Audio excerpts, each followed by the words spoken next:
You know, Chris, how everybody says when you do acid, like you're going to get an acid flashback of Yeah. like times in the Uh-huh. previous. I just hope 2022 isn't the year I get that acid flashback.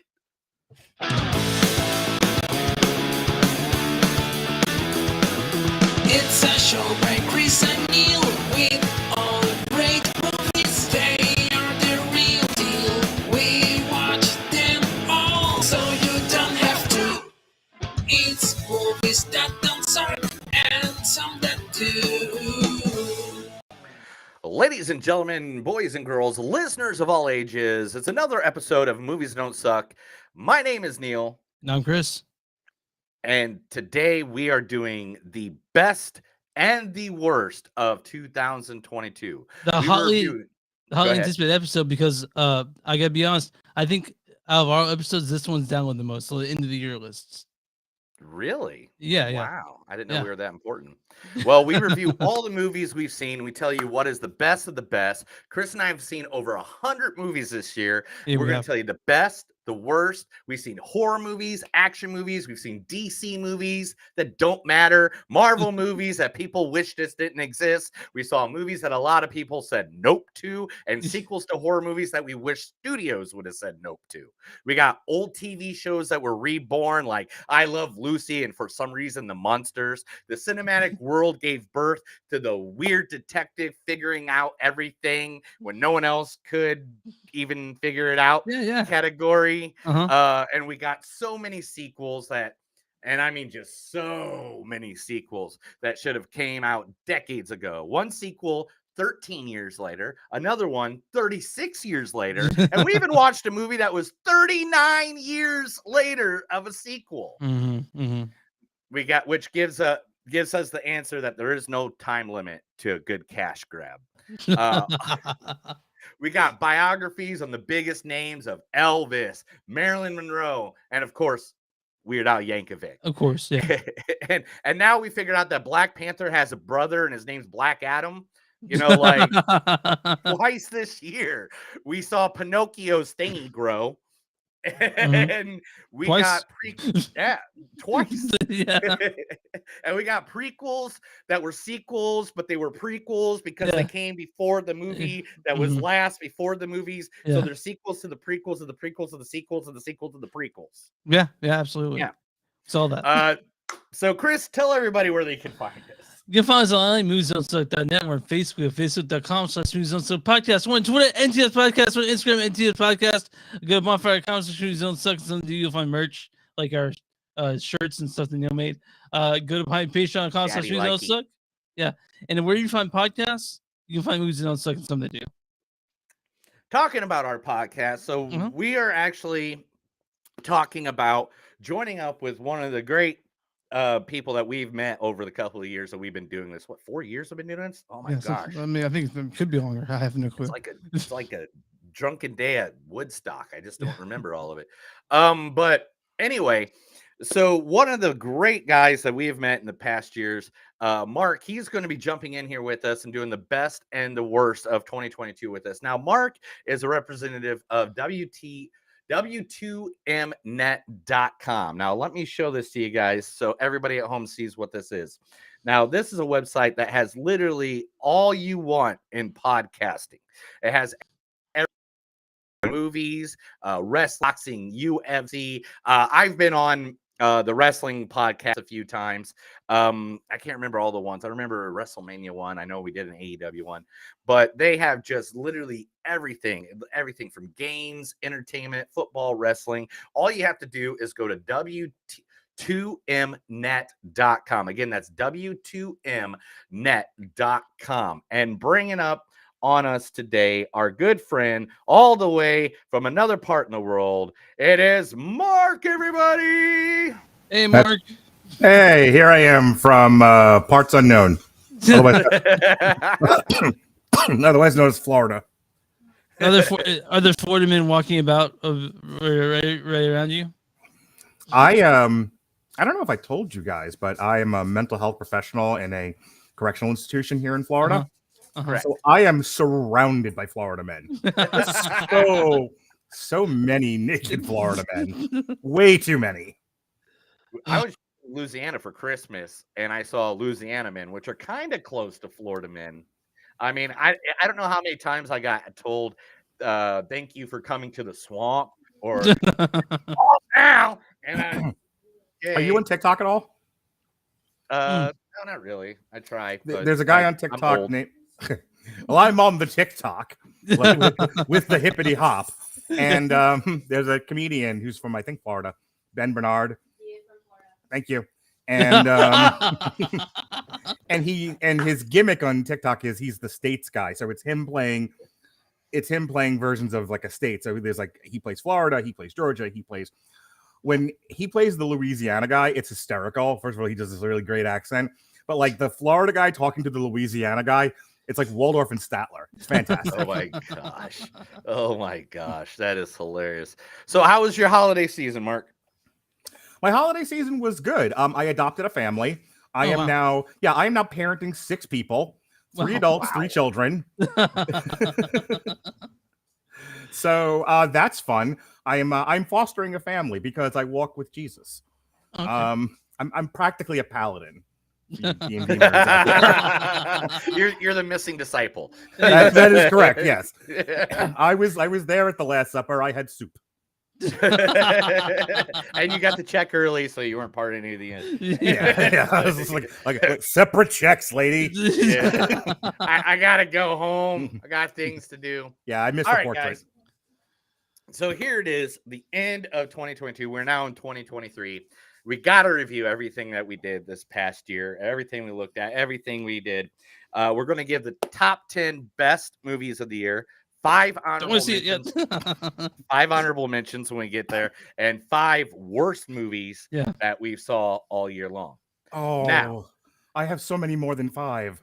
I know. I know. You know how hard it was to make all 20 of this list. So, to figure out who's going to give their first movie so we can start this all going, I have come up with a little quiz for the 2 of you because I'll be more than happy to go last. I don't mind. I'm going to give you 10 questions, and whoever gets the answers right out of all 10 of these the most, it's first rights. Just yell ding, I'll call on you, and then you give me the answer because that's the only way to do it. Like without. I mean, I could just do this right here. I could do that, but you're annoying. Jonas, come here. Come here. I want you to be a part of this.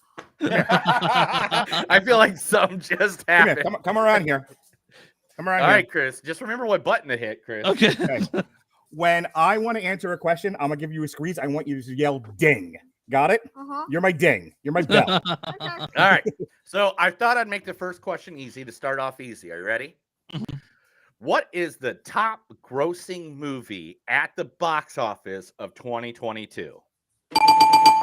No, he was supposed to yell ding. I squeezed him first. Oh, you go first. I squeezed my we'll son. Let you go first. What is it, Mark? As of today, it's Avatar: The Way of the Water. No. As of today, it beat Top Gun Maverick. As of today? Gosh, I got this information yesterday. As of yesterday. As of December is December 28th. Top Gun Maverick. So is this Spider-Man Far From Home though? No, it's Top Gun Maverick. Mark, oh, fuck. Whatever. All right. Hang on. So we have a friend watching with us, Chris Bailey of the Super Blog Team Up. He says, "That's right, Mark. Say it again. Avatar, The Way of the Water." Avatar. I don't even know what that is. Is that a movie? Hang on, I'm scissoring my son. No, I'm just kidding. All right. Question number 2. What is the top grossing song of 2022? What was the top charting song of 2022? I'll take artist or the name of song. Are you talking about Bruno? No. Okay. Was it anything but Goat Whore? No. No Goat Whore. Damn it. Anybody going once? I'll let you guys throw out a guess. That Taylor Swift song that everyone does on TikTok. It's me. I'm the problem. It's me. No. Damn it. It's called Anti-Hero. The answer is Harry Styles, As It Was. Yeah, I fucking know. Cool. Yeah. Yeah. I don't know. Since you do a music podcast, Chris. I do a metal podcast. I yelled out Goat Whore. I'm done here. All right. Here's one more music one then. top selling album, the first album in 7 years to make this much money as a selling album, top selling album of 2022. Oh, this is just a straight up just music. Fuck, I No, don't no, know. this is just the third question. Yeah, Third question. Top selling album of 2022. I don't know, dude. I could tell Was you. it something by Kanye West? No. No, look, You had it right the last answer. It was Taylor Swift's Oh. Midnight, which was the Okay. highest grossing album in 7 years. If I tell What? you that Taylor Swift broke Ticketmaster, can I steal like points back? Yeah, we'll give you half. Woo! I know something pop culture. Okay. In 2022, with 9.2 billion views, what was the most watched YouTube video? was it Will Smith slapping Chris Rock? No. Mm. Was it a cat flushing the toilet? No. Was it something anime that my children watched? Yes.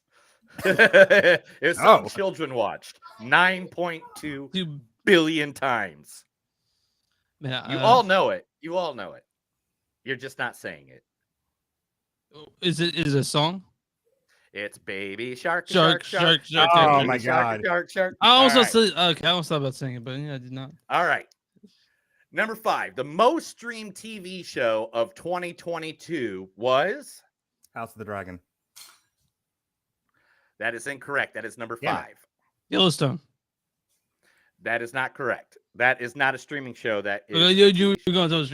Okay, in that case, was it a? I want to say it was Lord of the Rings. No. Okay. At One Piece, an anime was the number 1 most streamed show. The second Really? was Stranger Things. Number 3 was Grey's Anatomy, The Office, House of Dragons, and The Walking Dead. Okay. Cool. All right. Yeah. Who got banned from the Oscars for 10 years? Will Smith. You got it. There we go. You're supposed to ding that you didn't. No, you can say it. Ding. Number 7. Who wore Marilyn Monroe's famous Happy Birthday, Mr. President dress to the Met Gala? Ding. Anna de Yeah. Armas. Nope. Oh fuck. I don't know, man, because that was my guess. Kim Kardashian wore the famous dress. Okay. What song hit number 1 on the charts for the first time in its 37-year-long journey? Kate Bush running from the hill. There you go, Chris. Now Running we up the got hill. one. What movie lost the studio the most money in Oh, 2020? Ding-a-ling-ling. Moonfall for Lionsgate. Moonfall, correct. Yeah. $150 million. I Jesus did a Christ. spreadsheet. We did our year in review yesterday. I did a spreadsheet. Lionsgate is bankrupt. All right. What TV show was the most watched in 2022? Yellowstone. Yeah, Chris already got it. Okay. All right, cool. I've Now, never Chris, seen it. I have no clue what the fuck it Chris, is. Chris, Yeah. now this is the way it is. He has Uh-huh. 3 points. You have 2. To tie it up, I'll give you this bonus question. But Wait, hold see if on. you can win it. No. If he's ahead no, at the end of 10, no. I just want to see if you can answer it. That's the Okay. reason on it. Alright. What pro wrestler sold more T-shirts than any other wrestler in 2022? I don't know. Go and say Mark. Who do you think it is? It's either if I throw 2 answers out there, Uh-huh. and one of them is right. Do I get credit? Mm-hmm. It's either CM Punk or MJF. Both are wrong. Oh, you shitting me? John Cena. By double. CM Punk's double it. The number 1 T-shirt salesman of 2022 was the one, the only, very nice, very evil Really? Danhausen. Were you on Twitter today? Why was he dressed up as Homer in the Moo? Because he keeps on trying to get Tony Khan to give him the monies or give him more airtime because now he has all the monies from selling all the T-shirts. I'm sorry. Did you say that was Danhausen? Danhausen! All right, Yeah. Mark. So you Sir. get to start us off today in the 2022 top best of everything. So Mark, you're number 10. best of 2022. My number 10 best of 2022 is I didn't number these. The Menu. Okay. The Menu. The Menu. Nice. Yeah. I'm so sorry. My hold on a second. Hey, don't yell at your brother like that, bro. So The Menu is the one that Mark chose for everybody. Now, why The Menu, Mark? Okay, so first of all, thoroughly enjoyed The Menu. I think in terms of modern horror, I think it was genuinely one of the standout pictures of the year. It had that Hitchcockian build of tension, had great performances from the cast. Ralph Fiennes was phenomenal in this. Anna Taylor-Joy. She gives a monologue towards the end about like the cheeseburger and everything that was pretty amazing. The kid that plays Beast in the newer X-Men movies, Nick Holt. yeah, his performance was like, we were talking about this on our review of The Menu. This is the kind of thing he should be doing from now on. He plays probably the best douchebag I've seen all year. Oh my God, right? Like, because he always Yeah. plays the good guy for so many Right. years. He even played J.R.R. Tolkien in Tolkien, Yes. the movie as well. And he always plays the nice guy. And when he was a douchebag in The Menu, was like just a major selling point, and how Anna Joy Taylor played off of that was amazing. You know, so many. There's another movie on my list. I don't want to give it away now, but there's another movie on my list that is so overly tropey. It is just every horror trope. Now it does it well, and that's why it's on my list. Yeah. But The Menu really didn't rely on any horror tropes. Yeah, But it was. yet- It's one of those great movies I've seen this year. Like, Mhm. for some reason, when I was thinking about movies of the year, I Mhm. always lean for the more creative ones, even if they're not necessarily better, because I'm just so all about everything new. And The Menu really did that for me. It was something that I saw the preview and I knew I wanted to see, but it was so much better than I thought it'd be. You know? Yeah, for sure. Absolutely. And Yeah, I thought I was walking into the same experience where I thought, I know what this movie is. I know what's going to happen. I already know it. But man, it didn't even matter if you knew it was going to happen. And there were some points I didn't know it was going to happen. It's John Like was almost everywhere now. It's just gonna be in every movie from now on. That's what I feel like. I feel like it. Chris, what was your number 10? My number 10 is actually Pearl, the prequel to X. Because I traded it out for The Menu, but that was on my list. Yeah.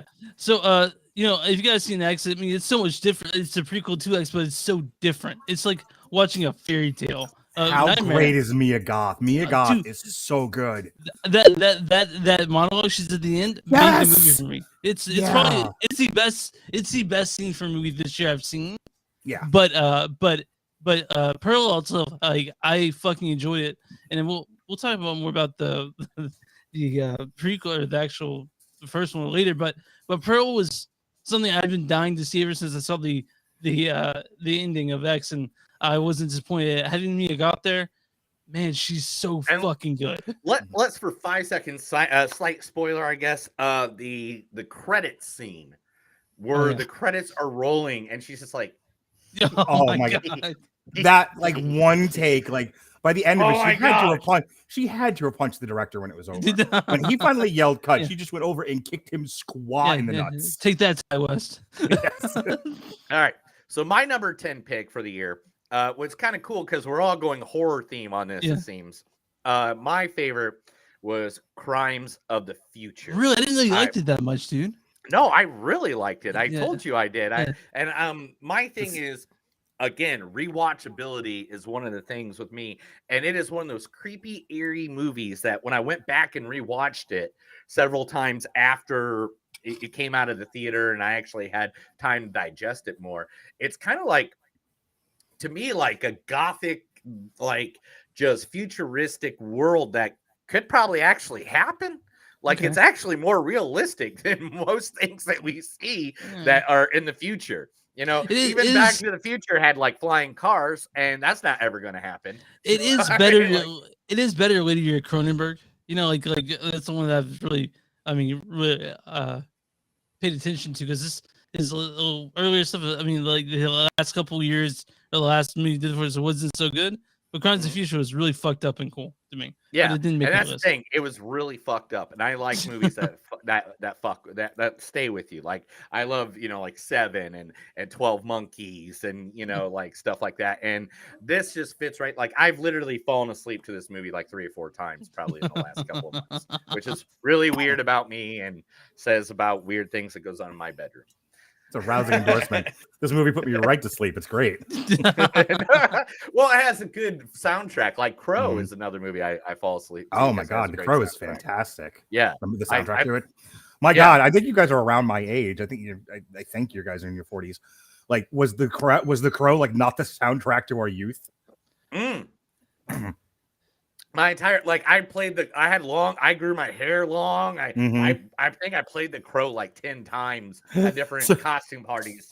Okay, I'm so- 36, so it's just outside my wheelhouse. So So the Pantera song, The Badge. You know Yeah. how like sometimes you mishear lyrics? I remember my friend at the end of the badge, he goes, what's behind the badge? And like we were all just like hanging out listening to it, and he just blurs out, "What big eyes you have!" We're like, what? All right, Mark. What is your number 9 for this year? The Northman. okay, yeah, great choice. This was a great year for Focus Features and like Fox Yeah. Searchlight. Yeah, We did we did our year review yesterday, and if it wasn't Marvel or Avatar, the only other movies that made money for Disney were fucking Fox Searchlight movies. yeah, because I think the Northman didn't make money, right? It was kind of a flop, right? Compared to the budget. I'd have to go back and look. I don't. It might not have, but It did Focus- not. It did not hit. No, okay. It said it's a flop. Okay, and this is why I went with the Moonfall as the biggest flop of the year. Was I did the estimate of how much did it lose on how much did it cost, Right. and Yeah. it actually made like 45 million over Oh. what it was the budget, Yeah. but that was worldwide, not Right. domestic. So- I love Robert Eggers, so like I was there opening night to see the Northman. so was I. yeah. The cinematography in the Northman is gorgeous. Yeah, Again, another Anna Taylor-Joy. I mean, what an underrated actress, Yeah. modern actress right now, because it's like I don't think people realize how good she is. But she'll go from things like from the Northman. She was in what was the Edgar Wright movie from last year, Chris? it was the Last Night in Soho. Yeah, Last Night in Last Night in Soho, Soho. where she's fantastic in it. The movie, Oh yeah, but she's amazing. But like she was like probably the best part of New Mutants, despite her terrible Russian accent. She's phenomenal. yeah. The Northman was one of those movies that I'm sure you know The Witch, which is probably my favorite movie of all time.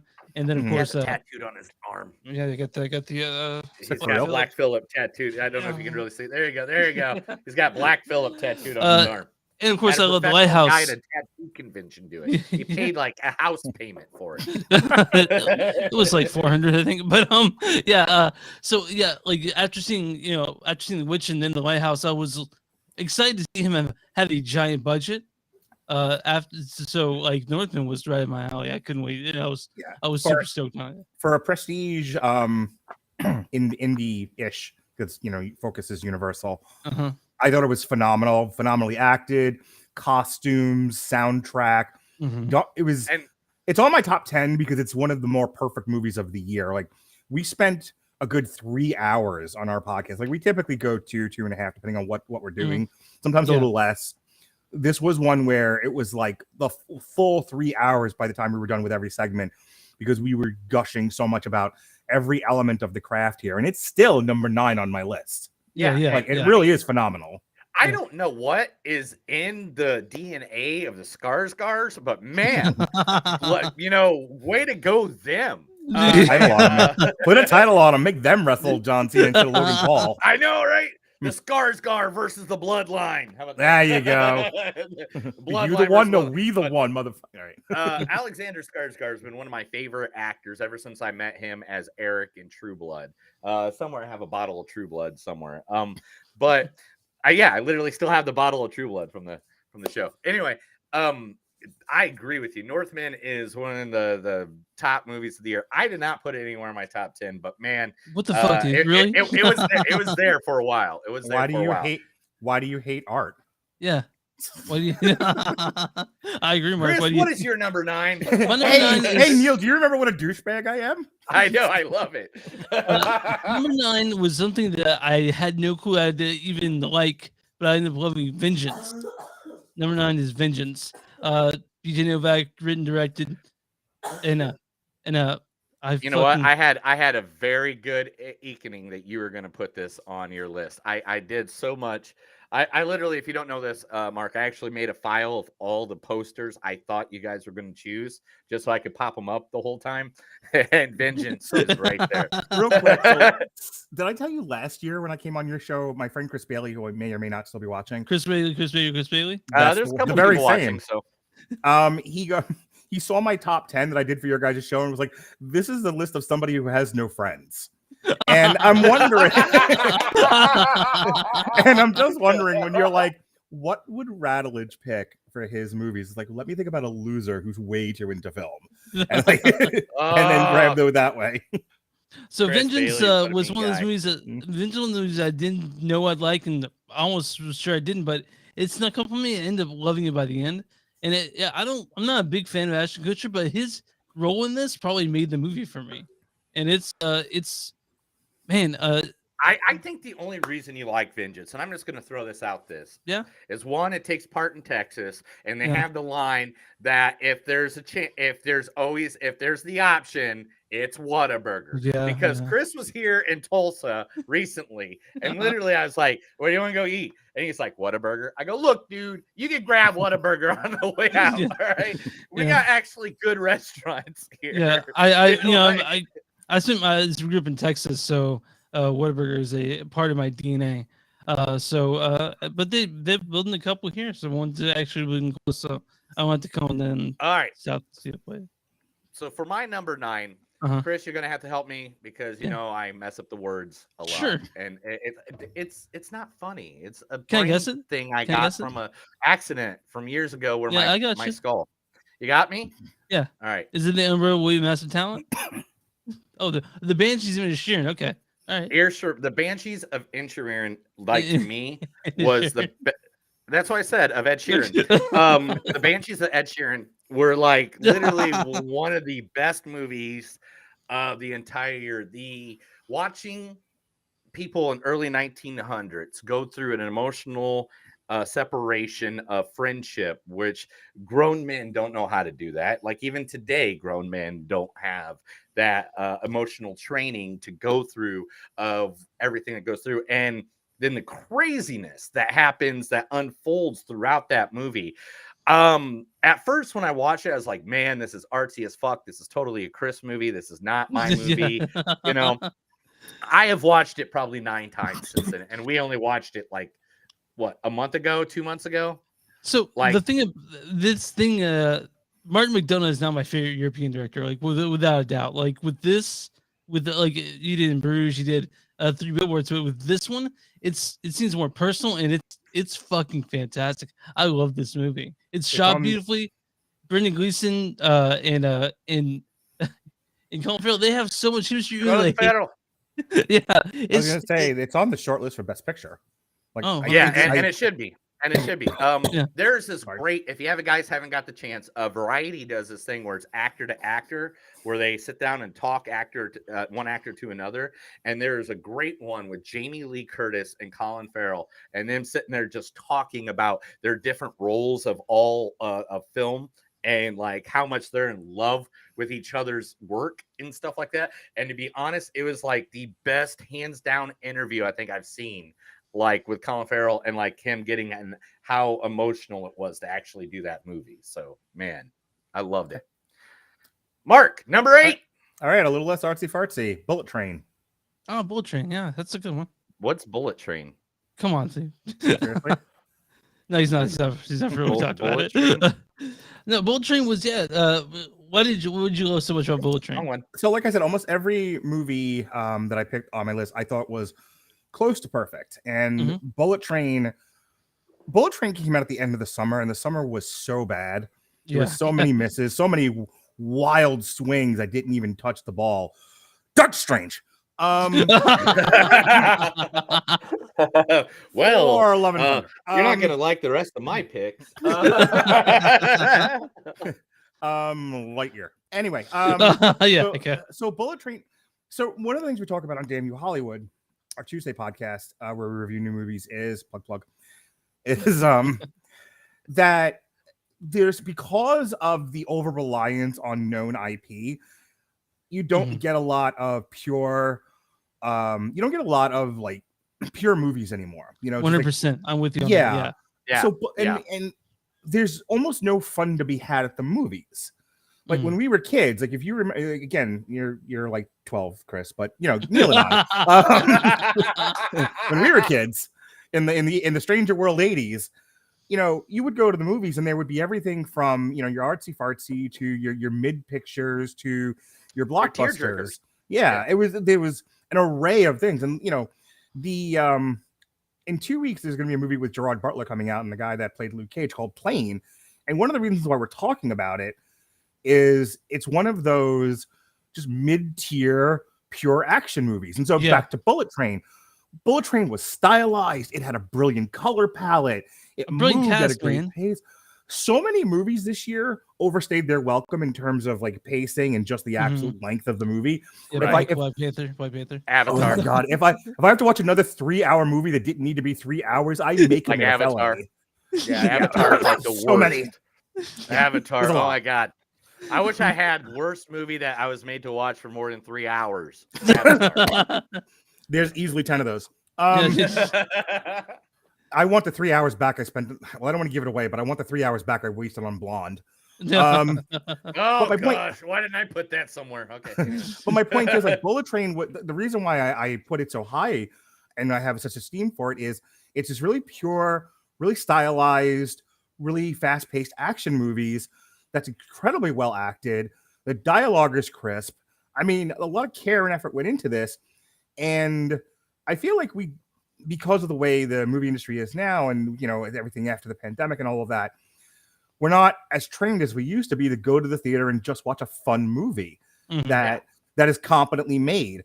And so not a lot of people are going to go watch How to Lose a Guy in 10 days. You know, they're not going to go watch it at the theater anymore. That's, but they're not going to go watch Bullet experience. Train either. And so this is my opportunity. This is like my soapbox moment to kind of stand and say, hey, there's movies like Bullet Train in theaters amidst all the shit. Thor: Love and Thunder. Like go see that. Go see the bullet trains and the planes of the world, and you know, instead of waiting for it to be on Netflix, which is what we're currently doing, and it doesn't really encourage studios to do more bullet trains. They're going to continue to do more Black Adams, you know, and less bullet trains if we don't go to the movies and see the bullet trains. So, how many more movies that I have in my top 5 are you going to like just randomly blurt out? I'm gonna golden shower your whole fucking list. Chris, what is your number 8 pick? But no, it's not number 7. Right? Yeah, well, it's No, we're number 8, dude. We're number 8. Okay, the menu. We talked about the menu. That's Oh yeah, we already talked about the menu. So you like the menu because you're really in love with Anna Joy, and you said that was your hall pass. Is that what I heard? Well, that, and also Hong Chau's great, and she's like the unsung hero in that movie. Hong Chau, she's great. Like almost fucking everyone in that movie was so good. And the thing about the menu is like talked about creativity. Also, just I'm gonna get a little high here. There's symbolism all throughout that movie. I mean that island's basically just purgatory, right? Yeah, there's a lot of, like, you know, and rewatching it, like I literally, that's what I think too. It's like that island is actually purgatory. Like that is something that you are we interrupting you during dinner time, buddy? Are you okay there? I saw that. I wasn't gonna say anything. I'm sitting here drinking beer the whole time and smoking, and you're like, I gotta eat food without nobody watching. You can eat all you want, bro. You're fine. I won't Just stay away from the mic when you do. Please stop shaming me. Don't shame me for being hungry. But just I ate before this, so I'm good. But all right, so since we already talked about the menu, here's my number 8. I don't know if you guys agree with it. I don't care if you do or not, because I fucking loved it, and that is Prey. Brought on Get the Hulu. fuck out of here. Yeah, the reason I liked this was because it was the actual. It's the only Predator movie done well besides the Predator. Like it was actually Low a bar to good clear, story. bud. Huh? Low bar to clear. It's not a low bar to clear, especially when I'm a huge Predator fan. Like, you know what I mean? See this filing cabinet right here? Right about that drawer right there. Let me ask Half you a of that question. is Predator. You're a metal fan, right? Let me ask you a question with your Mhm. your pick of Prey, which I'm not going to call you out because I know what's really happening here. Do you cry for the Indians, Neil? Do you cry for the Indians? You know, my wife is half Native American, right? I'm sure, and I feel like that's why you picked it. You're like, which one will get me laid tonight?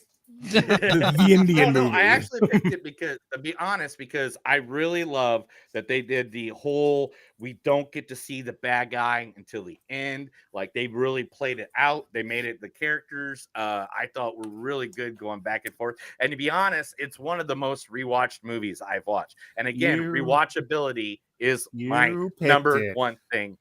You picked it to get invited to Hollywood parties. You're one of those Hollywood people. parties, yay! You're like, notice me from Notice that's the- me. No, invite me to the party with the guys from Variety.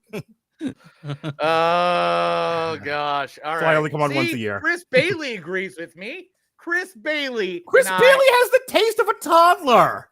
Love you, Oh Chris. my Chris God. Bailey squared.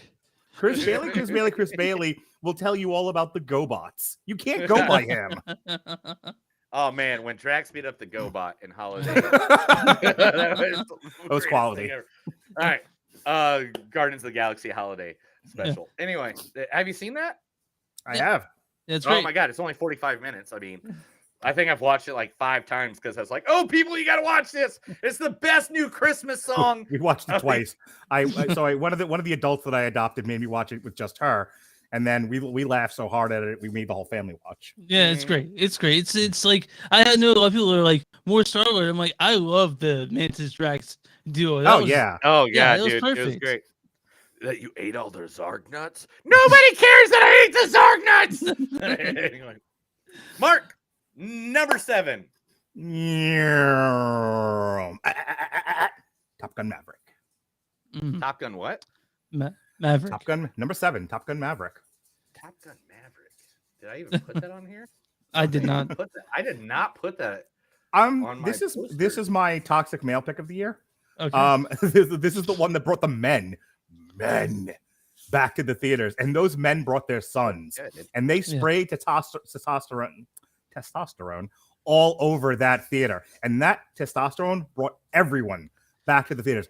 Top Gun Maverick single-handedly saved the year in cinema in the year yeah, of it our did. Lord 2022. I'll totally agree. And again, like Avatar, and I'm not. This is the only reason I'm comparing the two. Mhm. Is it is a movie that you have to see in Yeah, the in theater. theater. I saw it. I don't see movies typically more than once. I saw it 3 times in the theater. Granted, 2 of those were 2 different dates, and 1 was my son. But still, I saw it 3 times in the theater, and every time I noticed something different. Every time was a kind of a different experience for me. Top Gun Maverick. It's a thrilling movie. I'll say that.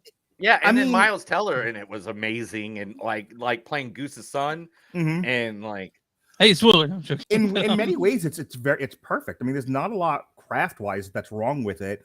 It's a slight movie, but I think you can get away with being slight when the rest of the craft elements are where they need to be. It looks great. It's acted well. The plot makes. By the way, I don't know if you guys watch like the pitch meetings on. Oh YouTube, yeah, I know. but What, yeah. so you're doing a Star Wars, right? Like, what's that? That's Chewbacca celebrating. Damn it, it's not Star Wars. And I didn't think of it at the time, but when the pitch meeting guy pointed it out, I was like, holy shit. But I think it does go to something I'm going to say about another movie that's on my list. You can do tropey, you can do familiar. It's how you do it. Mhm. People respond to familiar. Top Gun Maverick rests firmly in the familiar, but in a way Yeah. that is competent. Yeah. That's why it's on my top 10. It wasn't a cash grab, you're right? Right. The one thing I do remember about Top Gun Maverick is that I saw more Guns Rights T-shirts at the screening of this than anywhere I've seen ever. Oh my God. So And we it live in was the a little- Midwest. That's saying something, bro. Yeah, it's a little propagandist. Like, so I walked in there, I'm like, God, like I'm not these people at all. But the movie is a very thrilling movie. It's great acting.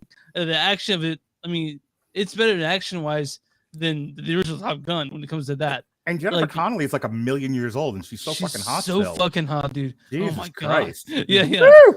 yeah. Man, I totally forgot. I got all these facts I put up here for people to read during the whole entire thing. And there's one of them. All right. Should I go for mine? Number what? 7? Yeah, for me, right? number 7. The best true horror film I saw this year that's actually terrifying is Barbarian. Barbarian is number 7 for me. All right, so everybody, here it is. This is the first one me and Chris got exactly the same one. On Oh, the really? Same number. Okay.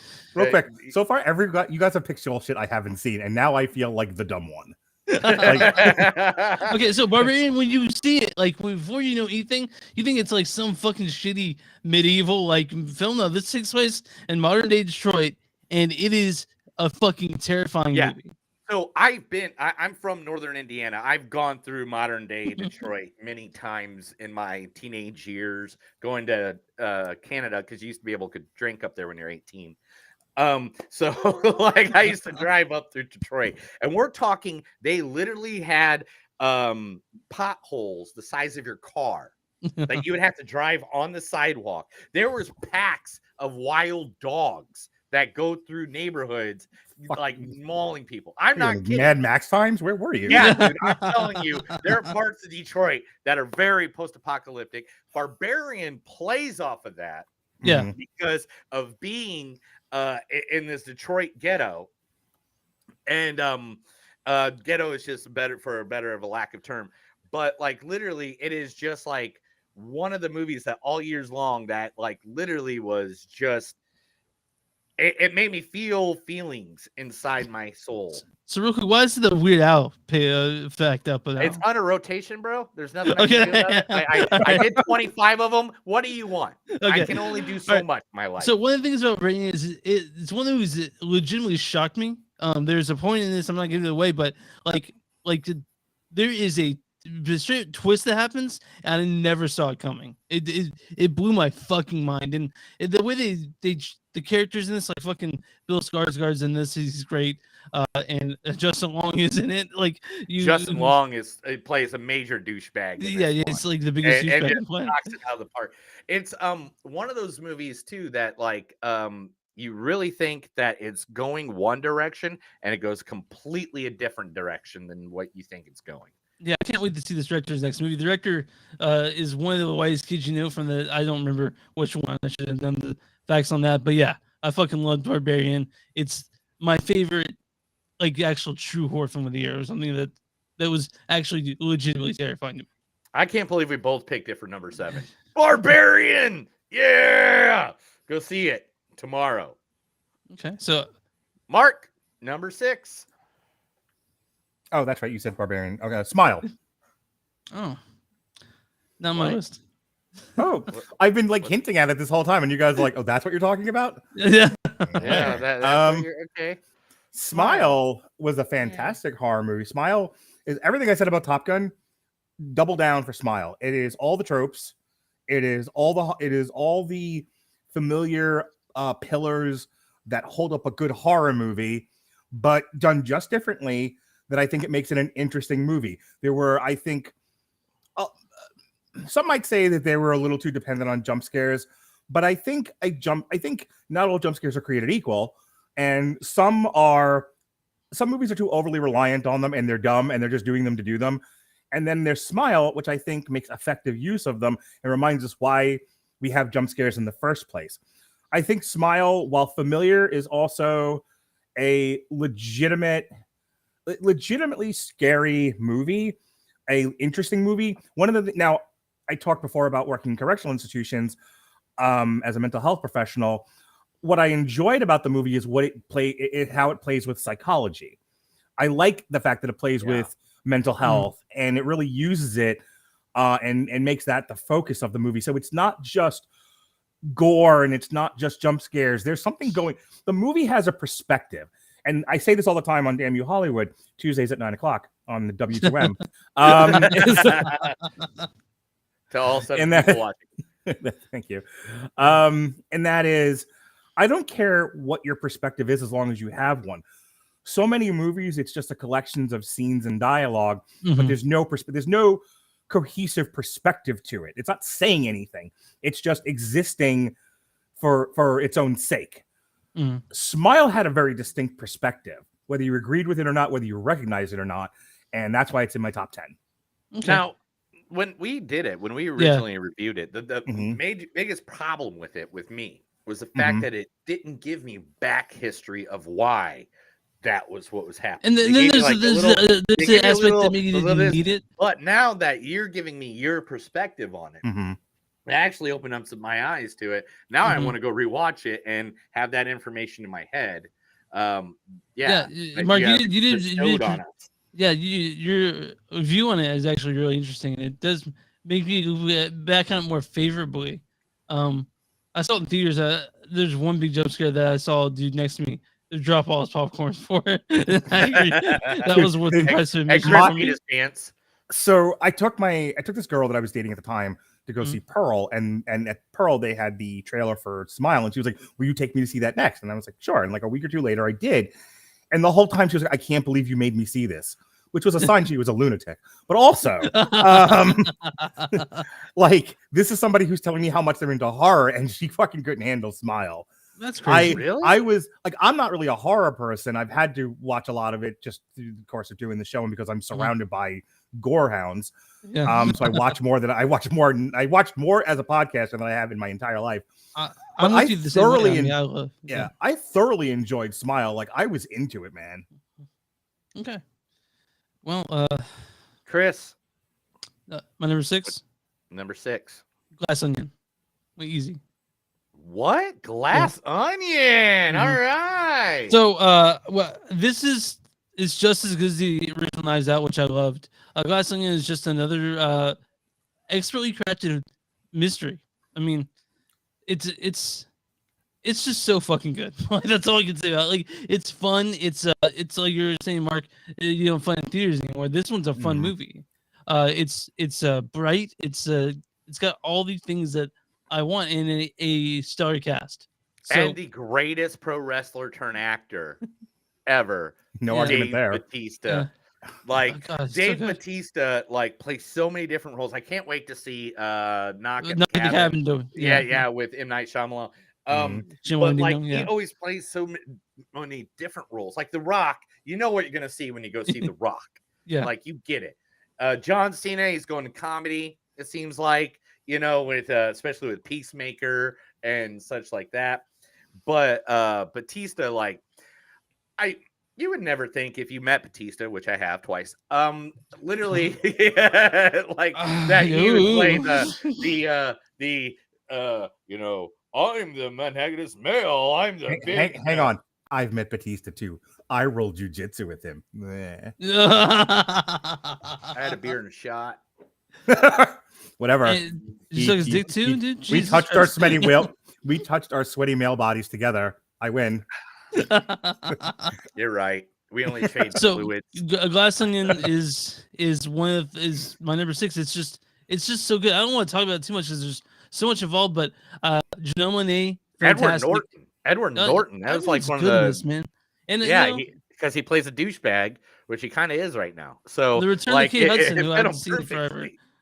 The Kate return of Hudson? Kate Hudson. They found Kate Hudson from the 90s. I guess Hey, so. Melissa. Kate Hudson's in a movie. And this is Wait, This Kate is a little Hudson bit- from the 90s. and you guys may know that Joseph Gordon-Levitt was in it as the hourly dong in it. He did the voice. Oh, of the- actually, you know what? To be honest, right there it is. Boom. Okay, there we go. Look at that. Early Dong is voiced by George. So Glass Onion, number Joseph number Gordon-Levitt. 6 for me. What's number 6 for you, pal? Number 6 for me was already said. Actually, our good buddy Mark already said it. Yeah, that's right, buddy. I loved it too. It's Top Gun Maverick. Like literally, a totally agreement with Mark. It is the movie that brought people back to the cinema after the pandemic, after everything that went crazy in the world. It was the one that it was the first time I saw more than 10 people in the movie theater. Like when I went to see that movie, it was the first time it felt like an audience was there and not just me sitting in a corner writing notes like I've been doing for the past 2 years. Can I tell you the most often repeated phrase besides "shut up" or "you're going in a holding cell" said by a detention deputy is "I don't go to the theater," and every single one of them went to Top Gun Maverick. That's one of them. So Oh now, my god! now since we should probably say our top 5 for the very end, you guys want to pivot to worst? Of course, that's what I was gonna do, Chris. I was leading this very well. I'm telling you. Let's do I it. say we each just list our 5. Let's just Okay. go for it. Let's So, start with- Mark, since Mark won it, Mark, give us your top 5 worst movies of the year. Coming in at number 5, Fantastic Beasts in the Secrets of Dumbledore. Almost made my list. Almost made my list. Yeah. Time stopped, and and somehow I still aged. It was ugh. That movie was like the worst. Like Oh, it's so it bad. just seemed like it went on forever. Yeah. I tried so hard to get into it because Chris loves his Harry Potter. I do not. and My he makes love, out my with wife Harry loves Potter. her Harry Potter. I You go to love it. Chris's house, literally within Chris's Again, house again. is like a way My wife of has that- nothing but Harry Potter stuff. That's Leah's like, stuff. it- I've Come on. never seen the love between two men look less hot than in Fantastic I Beasts in know! the Secrets of Dumbledore. I know. Like that When it was set, Johnny like Depp, it made sense. that Jude set, Law like and Johnny Depp. that set gay men back at least 20 years. It was always so bad. So you What's number get 4? nothing. You lose. Good day, sir. All right. Ugh. All right, do I keep going or are we going around robin Mhm. still? Let's keep going. Okay. The worst performing movie in Universal's studio releases this year, a movie that its marketing line was from the studio that brought you Jason Bourne, because they had nothing going on with this movie. The 355, baby. Oh, we didn't see 355. Oh, the 355. Oh my god. I glad I didn't didn't see that it. existed I cut until that you in. now said it. So I cut out parts of my podcast for TikTok, and that's what. And are like discussing how they couldn't market this movie worth of shit. Like we did a whole bit of like, well, who's your star here? Jessica Chastain. Who? Fuck, she's in Dark Phoenix. Nobody saw Dark Phoenix. Yeah, look at that. Look at that fucking I did. lineup. Boy, Yeah, like who here? It's well, I mean, Penelope Cruz. what's the last thing Penelope Cruz was in that anyone gave a shit about? Yeah, You know, and like Lupita Luongo was like what, 3rd or 4th billing in Black Panther is her Batman? biggest claim to Wasn't she in- fame. Wasn't she in like the Christopher Nolan thing? I don't remember Christopher Nolan shit because it all sucked. But whatever. Anyway, 355 Too was much. awful. So Next bad. one. All right. It was so hard to pick between the 3 shit Marvel movies this year, but I had to pick one and to be in my top 10. So in the 3rd position, in the number 3 worst movie of the year, Thor: Love and Idiocy.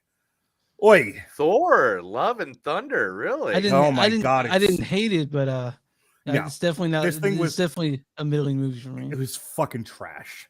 Like, and I'm not one of these like neckbeardy, I hate women, She-Hulk has to go. I'm personally now incontinent, and because Daredevil did the walk of shame on She-Hulk. I'm not one of those people. Yay, She-Hulk. I defended that show. I But love Thor that Love- show. Yeah, good.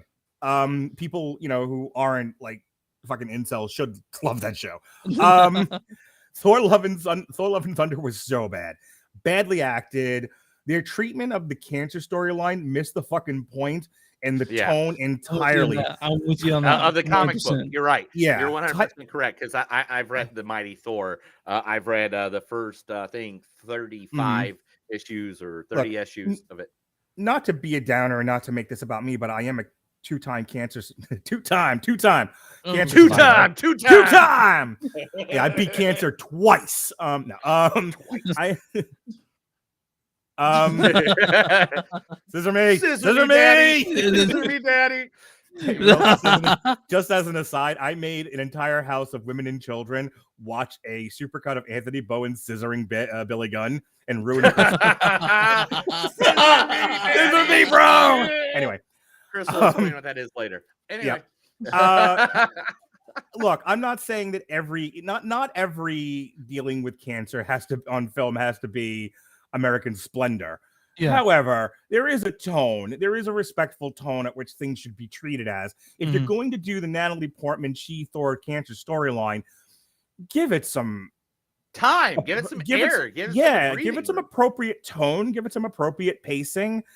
No, first of all, nobody that had cancer looks like that. It's just, I really hated the way that they did that. Taika Waititi is a one-trick pony, and he got away with it with Ragnarok because he really did appeal to the widest of wide audiences with that. And there was just enough humor balanced with just enough of everything else that unless you're like a hardcore comic Thor fan, of which I know a few, you can get away with Ragnarok once. It's like Daffy Duck in the devil suit. You can do that once. You can't get it twice. No, he tried again with the same shtick, and it did not work for Love and Thunder. It's awful. So what's your thoughts on Jojo Rabbit then? No, let's not go deep diving on other movies that have nothing to do with this year. Okay, fine, sorry. So I have a prescription. Dr. Radlich has a prescription for Neil. For if you're having insomnia and you need a movie to sleep to at night, Firestarter, which was day and date on Peacock. I didn't put that anywhere. I totally forgot that movie. Oh my god! Firestarter. I'm with you 100% on this one, dude. Oh my! I've seen student films that were better than this. It's so fucking bad. Oh god, I can't stand Firestarter. It's like Firestarter is like somebody took a handful of Quaaludes and the book and mixed them together, and voila, this piece of shit. The acting in it was also fucking terrible. Like Zac Efron, the worst dad I've ever seen on screen. Period. Yeah. Like, goddamn. It's like what was it? What was this? What was this movie? Because I have no idea. What is up with fucking up Stephen King's book so much? What was the game plan here? It's like, hey, Firestarter with Drew Barrymore. Yeah, is there any way to make it worse? Is there any way to make it the absolutely worst? Can we get somebody worse than David Keith's acting to do this movie? And what's your number one worst movie of 2022? You know what it is. Everyone knows what it is. Everyone except my son knows this is the worst movie of the year. There's not a single person who reviews and studies film that would disagree with what I'm about to say. And anyone that does, you're either an 8-year-old boy or you don't know movies. Ladies and gentlemen of the movies that don't suck and some that do audience, it's Morbid Time. Yeah, Morbius is fucking awful. Morbius is the worst piece of shit captured on film. It's so bad. I mean, you want to talk about like you got nothing right? It's poorly paced. It's too long. It's poorly acted. The CGI was shit. The story was shit. They couldn't save this thing with hardcore nudity if they tried. They could have made every girl naked that everybody wants to see naked in the entire universe of nakedness in this movie, and it could not have saved this fucking movie. This is a piece of shit. Was so bad. Shit. This was hot garbage. Chris, we do a bit on our show since this happened, and I go through like the top 10 worldwide, and I go, now here are all the movies currently doing better than Morbius. We spent a year laughing at Morbius because it was so bad. Oh my gosh! All right, Number five is Firestarter. We talked about it. It's fucking awful. It's the worst. I mean, it's one of the worst Stephen King adaptations you've ever seen. This one's just, it's so bad. Oh, man, like I remember I watched it. My wife, she left the room. She's like, "Fuck this shit." So Firestarter. Yeah. But my number 4, The Invitation. We looked at The Invitation. It's the worst fucking. It's so fucking slow, and it builds to nothing. It builds to something that I was like, this is fucking stupid. Like I remember like, oh man, I don't. We didn't even have a good time talking about it. We tried. I have 10. I think it's the shortest amount of time we talked about a movie. I have 10 on my list because I don't follow instructions. That was number 7, by the way. Okay. Nice. Invitation's fucking awful. Like even I don't want to give away because people might want to see it, but like, There's no reason to. There's no reason. Yeah, whatever. I'm go see Ready or Not or something like that. Go see had the same idea. The He's done Invitation so is much literally better. the shittiest vampire movie. If you try to bring back vampires, it was Yeah. not the way. Yeah. And then number 3 for me, Morbius. We talked about Morbius, was just abortion movie. And then I'm gonna skip past that. Number 2 for me is Disney's Pinocchio, the fucking soulless bullshit movie that didn't need to be made. I was like, what? It was so fucking bad. It didn't make my top 10, but it is awful. Yeah, it's soulless and like Mhm. I never knew that Tom Hanks had hammed up that much because he did. And When did he stop being a good actor? Like, what he's- happened? Yeah, like what happened to Tom Hanks? Yeah, so like We all know what happened to him. He's a dirty pervert. Drugs. yeah. I mean, come on. Okay, Disney's If Pinocchio. you're with Disney, they give you the good, but it's the bad drugs from Florida. Yeah. So you know. So Disney's Pinocchio is it's why I think Disney is also one of the most iconic American brands and one of the most evil corporations is they put out shit like this. Yeah. Yeah, there's was number no one one for you? there's no one creatively this one- minding the store at Disney anymore. Yeah. So number 1 is a movie that no one saw, but we saw on Netflix, so I had to bring it up. It's called Brazen. It had Alyssa Milano in it. It's a Lifetime movie but it's really just Netflix put out, and it's fucking awful. It is the worst movie I've seen this year by far, and I'm really sorry, Neil, that I made you watch it. Yeah. But Chris made I me don't want watch to- it. There's not No, much to talk about. Let's stop the conversation for you right now, because Okay, let's go alright. through my top 5 worst movies I saw this year. Are you Okay. ready? Because guess how many of them you made me fucking watch, you asshole. All right, Everyone except for 2 of them. 2 of them. Okay. One, number 5. Boom. Halloween Ends. you wanted to watch. Oh that. my Raw, god. raw, or an angry mob. Raw, raw. Oh my god. This movie was not needed. You should have just done the Halloween. You should have killed them off at the end of Halloween. We didn't need Halloween Kills. We didn't need Halloween Ends. Oh my gosh. This is like the prequel to Star Wars. We didn't need Attack of the Clones. We didn't need 50% of Revenge of the Sith. Like just get rid of it. It's not in my Number top 4. 10. It's not the worst. I think it was the worst movie, but yeah, it's not good. It's not a good ending. It just pissed me off. Number 4, Chris, you're right on the button. Yes, Disney's Pinocchio. Screw that movie in the goat ass. Like, If you guys really literally. want to see a good like- Pinocchio, just see Del Toro's because that's a decent one. Oh my Yeah, god. That's or what- go just see the that's- cartoon. I don't I was- care. I was gonna say Del Toro's is my honorable mention for top 10 of the year. Cool. We'll get to that here. We'll get that at number 2. At number 2, we'll do that after number 2. The Invitation was my number 3. Yep. Of Yep. course, same reason. It was blah blah blah blah blah. Morpheus was number Morbius. 2. It's Whatever. Logan Morpheus, and of course, the same as you, Chris. The number 1 worst movie that we saw this year was Brazen on Netflix. Oh my god! It was like, do you know like those? Remember late night Cinemax? Do you remember Yeah. that back Yeah, in the day? sure. It's Kinemax. It's like it was like Skinamax in the 80s. No and porn. 90s, Yeah, no titties. but no so- porn, Oh, no oh, nudity. Why would you then? Why would you? Yeah, Yeah, yeah. yeah. It was like Which- the worst sitcom movie show I've ever seen ever. It was so bad. To this day, I wish I could get that time back. I would have probably I would rather be addicted to meth than to watch that movie. Like Right. literally, I hate that movie. Neil, yeah, no titties. Yeah. So I was upset about it. Yeah. Neil, Daddy, may I please read my bottom 5 worst of the year? Just Please do do. it. Please do. Yeah. Go for it. Go for All it. right, cool. Would you like that I called you Daddy? Don't answer that. Daddy, like I'm mommy. So he's mommy. Hey. Made it so much weirder, but so much hotter. All right, here we go. At number 6, No Exit. Did you watch this piece of shit? Did you guys cover it? This was this hot garbage on Hulu.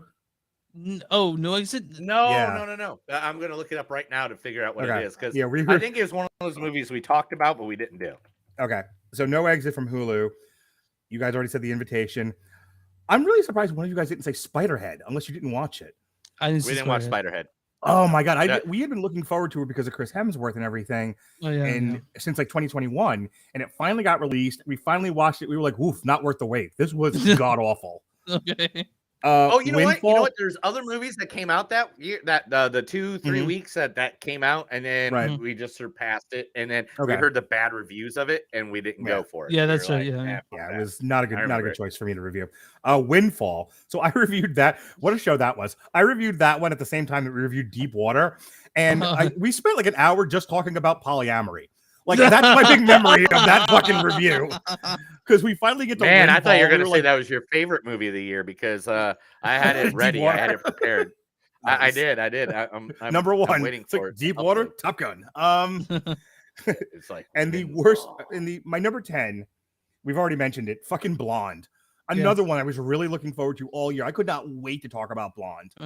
And it was like somebody filmed a movie while on acid with a kaleidoscope. It was like, what the fuck was Blonde? Blonde was so bad, my wife almost divorced me. That's how bad Blonde was. She tolerated a lot of shit from me this year. A lot of Oh my abuse and neglect, but Blonde was a step too far. That's a true. All right, Oh my god. back to the main list. Yes, Now sir. we are at number 5. Mark, start us off. What is your number 5 movie of the year? Violent night, holy night. Yeah, I wish Violent I was Night is hoping. I was hoping. I was just wishing in my soul that somebody would say this movie at some point. Violent Night is damn near perfect. I saw it with my buddy, one of my adopted adults, Kelsey, and we were like giddy. we walked out of that movie. We were like, "Oh, Viking Santa with a hammer! Yes, please!" I'm glad it's gonna join the movies of Christmas that will be cycled through every year. This is one Now I'll we watch can every year. finally talk about this. Die Hard is not a Christmas movie. Violent Night is definitely a Christmas movie. Yeah, And we that's can right. all be violently behind. I need the Viking cinematic universe where Violent Night and the Northmen exist in the same place. Oh my god! Yes, sir. They are talking already. Harbor has already. I was about to say Hooper. David Harbour has already been talking about 2 sequels to this movie. Nice. Yeah, Violent Night was super fantastic. All the craft elements are there. David Harbour gives an outstanding. John Leguizamo gives an outstanding Oh, performance. John was this, and then Beverly D'Angelo even as the bitch grandma. Yeah, I didn't know her face was made of bread now, but she was great in this. And sorry, look, as a father of 6 people, I don't get a lot of presents for Christmas, but I got one early when I got to see Beverly D'Angelo get punched in the mush and her bready mush. It was great. But Clark. Yeah. So my number 5. Hey, how crazy is it that she's now part of 2 movies that will go down in Christmas history? Oh yeah, good point. All right, Chris, number 5. Number The 5. Unbearable Weight of Massive Talent. Number 5 for me. What is that? The Unbearable Weight of Massive Talent. Massive I Talent. don't know what that is. Dude, you have a poster on the back of your wall right next to you right there. Yeah. So I've been waiting for looking forward to this movie because I'm a Nick Cage guy and I fucking love the Unbearable Massive Talent. It's so I'm getting the feeling he didn't like it that much, Mark, just by seeing it over there. But I never saw it. oh well. You never it's saw fucking The great. Unbearable Weight of Massive Talent? I did not see The Unbearable Weight of Massive Let Talent. me just tell you about how cool it could be. Like, It's smart. Nicolas Cage. It's funny. It's Nicolas Cage meta. in a I'm sure- movie about Nicolas Cage. All right. Poor So Chris. yeah, I know it happens all the time. But no. So it's stylish. It's funny. It's meta. It's exciting. It's got everything I want out of. I mean, it's Nicolas Cage himself. So he's had a good run with especially with Mandy a couple years ago that I can't keep. I take my love eyes off. Mandy. We still love Mandy. It's like one of our favorite creepy it's like a horror top- movies. Hang on one second. You said Mandy. Have you guys ever seen Too Old to Die Young? No. Okay. Shit. So comic book writer, I can't remember the guy's name, but he's known for like writing a lot of crime noir. Teamed up with Refn, who directed Drive. Yeah. So Refn Eh. fucked up with me when he came on. We got forgive so. we actually reviewed that. Anyway, they did a show together, a crime show called Too Old to Die Young. Do me a favor, when we're done here, just YouTube Mandy car chase Too Old to Die Young. You'll thank me in the morning. Okay. It is the car chase Write that broke down, Chris. I want to know this info. Write It it down. is the car chase that broke my daughter. I'm sorry. Go ahead. All right. Go ahead. And Whose that's turn is it? Who's number 5? it's your turn. It's your Is turn. it my turn? Yeah. Oh, we all know. We all know. Now we're in my top 5. You know it's going to be nothing but craziness from here on out. Ugh, here we go. Black You Adam, ready? Black Panther, Avatar. Dude, I'm gonna be so pissed if you pick Black Adam in the list. I'm gonna be so mad at you. The Batman is number 5 in my list because this is the only good Batman movie that came out since Tim Burton has left the goddamn helms. Fuck all you Christopher Nolan little bitches. This actually got story right. This I actually followed. Cried. You cried? Like I in cried. happiness? I was so happy. I Oh. cried tears of joy when it was over because I waited 45, almost 46 years to finally see the perfect Batman movie. The Batman movie I've been waiting for my entire life. This to me. See, I thought you cried because after the 3 hours you had to pee so badly. That you finally got to. I just peed on the floor. I wasn't gonna miss anything. I've rewatched this movie. This movie has been the backdrop to like me washing dishes, doing laundry, like everything around the house. This will be on all my TVs around the house, Mhm. like why I'm doing stuff. Like when I'm ranting, like I don't know what to put on. Batman comes right on. In fact, I'm playing Gotham Knights right now. I'm halfway through the game already. I won't tell you where it's in my top 5, but it's in my top 5. And I came home and my wife was like, "Let me tell you about all the people," and I'm like, "Will you shut up for 5 seconds? I have to tell you about Batman." Like it made me feel young again, like when the world was new. That's how Right. good the Batman was. You're my talking about a kids- guy who not only the Batman came out, then we lost the Mhm. great Kevin Conroy. Mhm. Which I had a touching emotional moment with Yeah, when I yeah, met. yeah. Did met you him roll a couple jujitsu with years him? ago. Did you roll jujitsu with him? No, but I went to an autograph signing with him and we had a conversation. And when I left, they ask you what to write down on the piece of paper, and I was like, I don't Mhm. know, to Neil. I like everything. I like everything to me, so nobody can sell it when I die. So it's like to Neil. And then I went up there and I talked to him and I was like, hey man, I just want you to know every time I read a comic book, every time I got something where it's not a voice hearing, you're the voice I hear when I see Batman. You're the Batman in my comic books. And he's like, man, that's awesome. You want to take a picture? And it's like, no, I didn't pay the $20 for that. He goes, it doesn't matter. Take a picture with me, man. Aw. So we take a picture and we talk for a little bit more. We leave, go through the side curtain. My friend goes, hey, dude, did you look at this picture? And I was like, no. And then on the picture says, to Neil, I will always be your Batman, Kevin Conroy. Over a year ago when No Way Home came out, we did the Mhm. review for it, and I did an entire bit about how people like clapping and shouting at the screen as if it was a stage play and they were trying to Mhm. interact with the actors. Like, you people are idiots. It's a fucking movie. They can't hear you. Yeah. And so we're getting, and I started to scream. We're getting to the point with movies where people are going to start throwing roses, Robert Winfrey. They'll throw roses at the screen. And then I shook my son and told him to go to bed because I was having a meltdown. I bring that up because I totally would have thrown roses at the Batman if I had them. I love Yeah. that movie so much. Number 4. Going to you, Mark. Ain't nobody dope as me. I'm just so fresh and clean. Ladies and gentlemen from Hulu, Fresh. Fresh. Oh my god. Yeah, I didn't love think Fresh. to put that Love on Fresh. anything. Oh Love my God, Fresh. how good is Chris knows because me and Chris we're Yeah. tight now. Yeah. Chris, Yeah. how good is Fresh? Fresh is Fresh so is- good. It was one of those movies that my wife she suggested it, and I was like, in Mhm. one film, like, thank God we watched that movie. Fresh is one of the most creative things I've seen this year. It's it's the best thing to go into knowing almost nothing, and then that Right. happens, and it's We spoil the fuck out of every movie.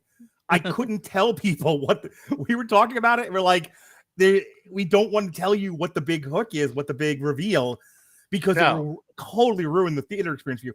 What I love about this movie is that it really does, and something I got very intimately familiar with this year, it really does speak to modern dating culture. Yeah, 100%, And dude. So good. And even with like the horror elements to it, once it does that big switch, which for people who haven't seen it, I still don't want to tell you what it is. Yeah. And again, I will tell you everything about every movie. I refuse to talk about the twist in this one because I want people to watch this movie and have that experience. I want Yeah. you to have that what the fuck moment that Yeah. happens in that movie. Because What it's the hell did I just witness? You're What like- the when- hell is when- going on? like an hour into the movie and then like the opening title credit comes on and you have that what the fuck moment. Everyone should experience that because film should make you feel something, whether it's positive or negative. You should not leave a film feeling nothing. Yeah. And like why Fresh is so high on my list was because like that was such a visceral moment as a viewer that I very rarely, if ever, have watching a movie. It was so good. Sebastian Stan, like you see So him as hot. Bucky. He's so good looking. He is a nice hot drink of tea. But And like Rocket finally got his arm. but Sebastian, yes. Well, when you see Sebastian Stan, you think fucking Bucky from the Marvel, and you're like, he's a mid actor. No, he's better than the material Oh he's no, given. yeah. And Yeah. this shows it. This is a phenomenal movie. I have been lauding and talking about Fresh all year long because we reviewed it back when it came out, like in the spring, like February, March. somewhere. Yeah, March. It's right there. And March and it's 4th. and it was all I talked about for a while. Yeah. It also, my TikTok for this was the extended conversation we had about the unsolicited dick pic in our culture. Wait a minute. Neil, I talked to you about that. No, I tell you, you to stop I'm- sending them to me. No. Well, I mean, you say you want it. You said not Unsolicited, guys, Not- only unsolicited. The solicited you dick pic I said- have no problem You with. Oh, said, you're don't right, you're send- right, don't sorry. send shaved taint. Now just all right. Anyway, but I'm noticing a kind of a little menu fresh. Mark, you got something to tell us, bro? I like snooty movies. Oh, not eating a. I'm trying to figure out like where is he going with this. Yeah, where are you going with that? Look, I got a He's lot of chud, weird. Chris. He's a chud. I'm he's not a saying I chud. don't have. Look, You know what I'm a not, chud is? I'm not saying I don't have a lot of weird kinks, but cannibalism isn't one of them yet. Yeah, Okay. not yet. Chris, what do you got? Northman. We talked about Northman. Northman is number 4 favorite movie of the year. I loved that. I mean, with Robert Eggers, I can't wait to see whatever he does. And I'm just living in a world of Robert Eggers and Ari Aster lately. Gosh, Northman, I swear, is like the 300 of this year. You know, like It's I way didn't better put it than on my 300 list, and though. I don't It's know way why I better than did. Yeah, it's way 300. better than 300. Yeah. Neil, stop with this Zack Snyder fucking sucking his dick all the time, dude. He's not that awesome. There are Zack other colors Snyder's besides better than sepia. Christopher fucking Nolan. That Oh piece my of God. shit Oh, you know cocksucker. what? You know what? Hey, first of all, fuck you. Yeah. Second of all, No. I'm- First of you, fuck you, and that's fair. because I don't molest my childhood like he did. Okay. Real quick, Neil, keep your mouth shut just for a second. Mark, what was your thought of The Dark Knight? There are some difficulties with the plot here or there, but for the most part, it's darn near perfect. Okay, I'm with you. So Except here's for the thing. Completely butchered. Here's the thing. character.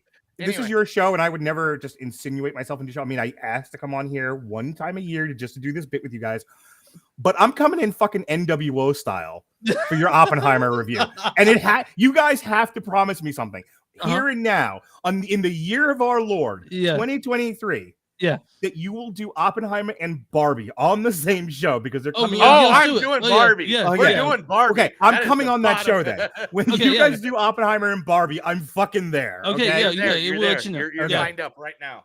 good. Yeah, But and- it- And, that's if just- you do Royal Rumble, let me know for your shows, for your wrestling shows, Mhm. because I was going to go to Royal Rumble, but I'm going to be front row Monday Night Raw. Okay. For We the have a Royal date. We have a Rumble. date picked out to review the Royal Rumble. I'll tell you after the show. Let me know because I'm going to literally be front row of Monday Yeah. Night Raw here in Tulsa You got it. after. Anyway, number 4. You ready? Yeah, for you, You yeah, ready? let's give it. It's going to get crazy, Chris. It's I'm gonna gonna be get upset. crazy. It might be real It's mad gonna at you. get crazy, I'm Chris. probably real mad at He you. fucking says Doctor Strange. I'm going off the show. Yeah. It's gonna get crazy. It might get a little weird. Okay, all right. I'm okay with that. I'm okay with that. I'm You not know what that doing. is right there in my hands, Mark?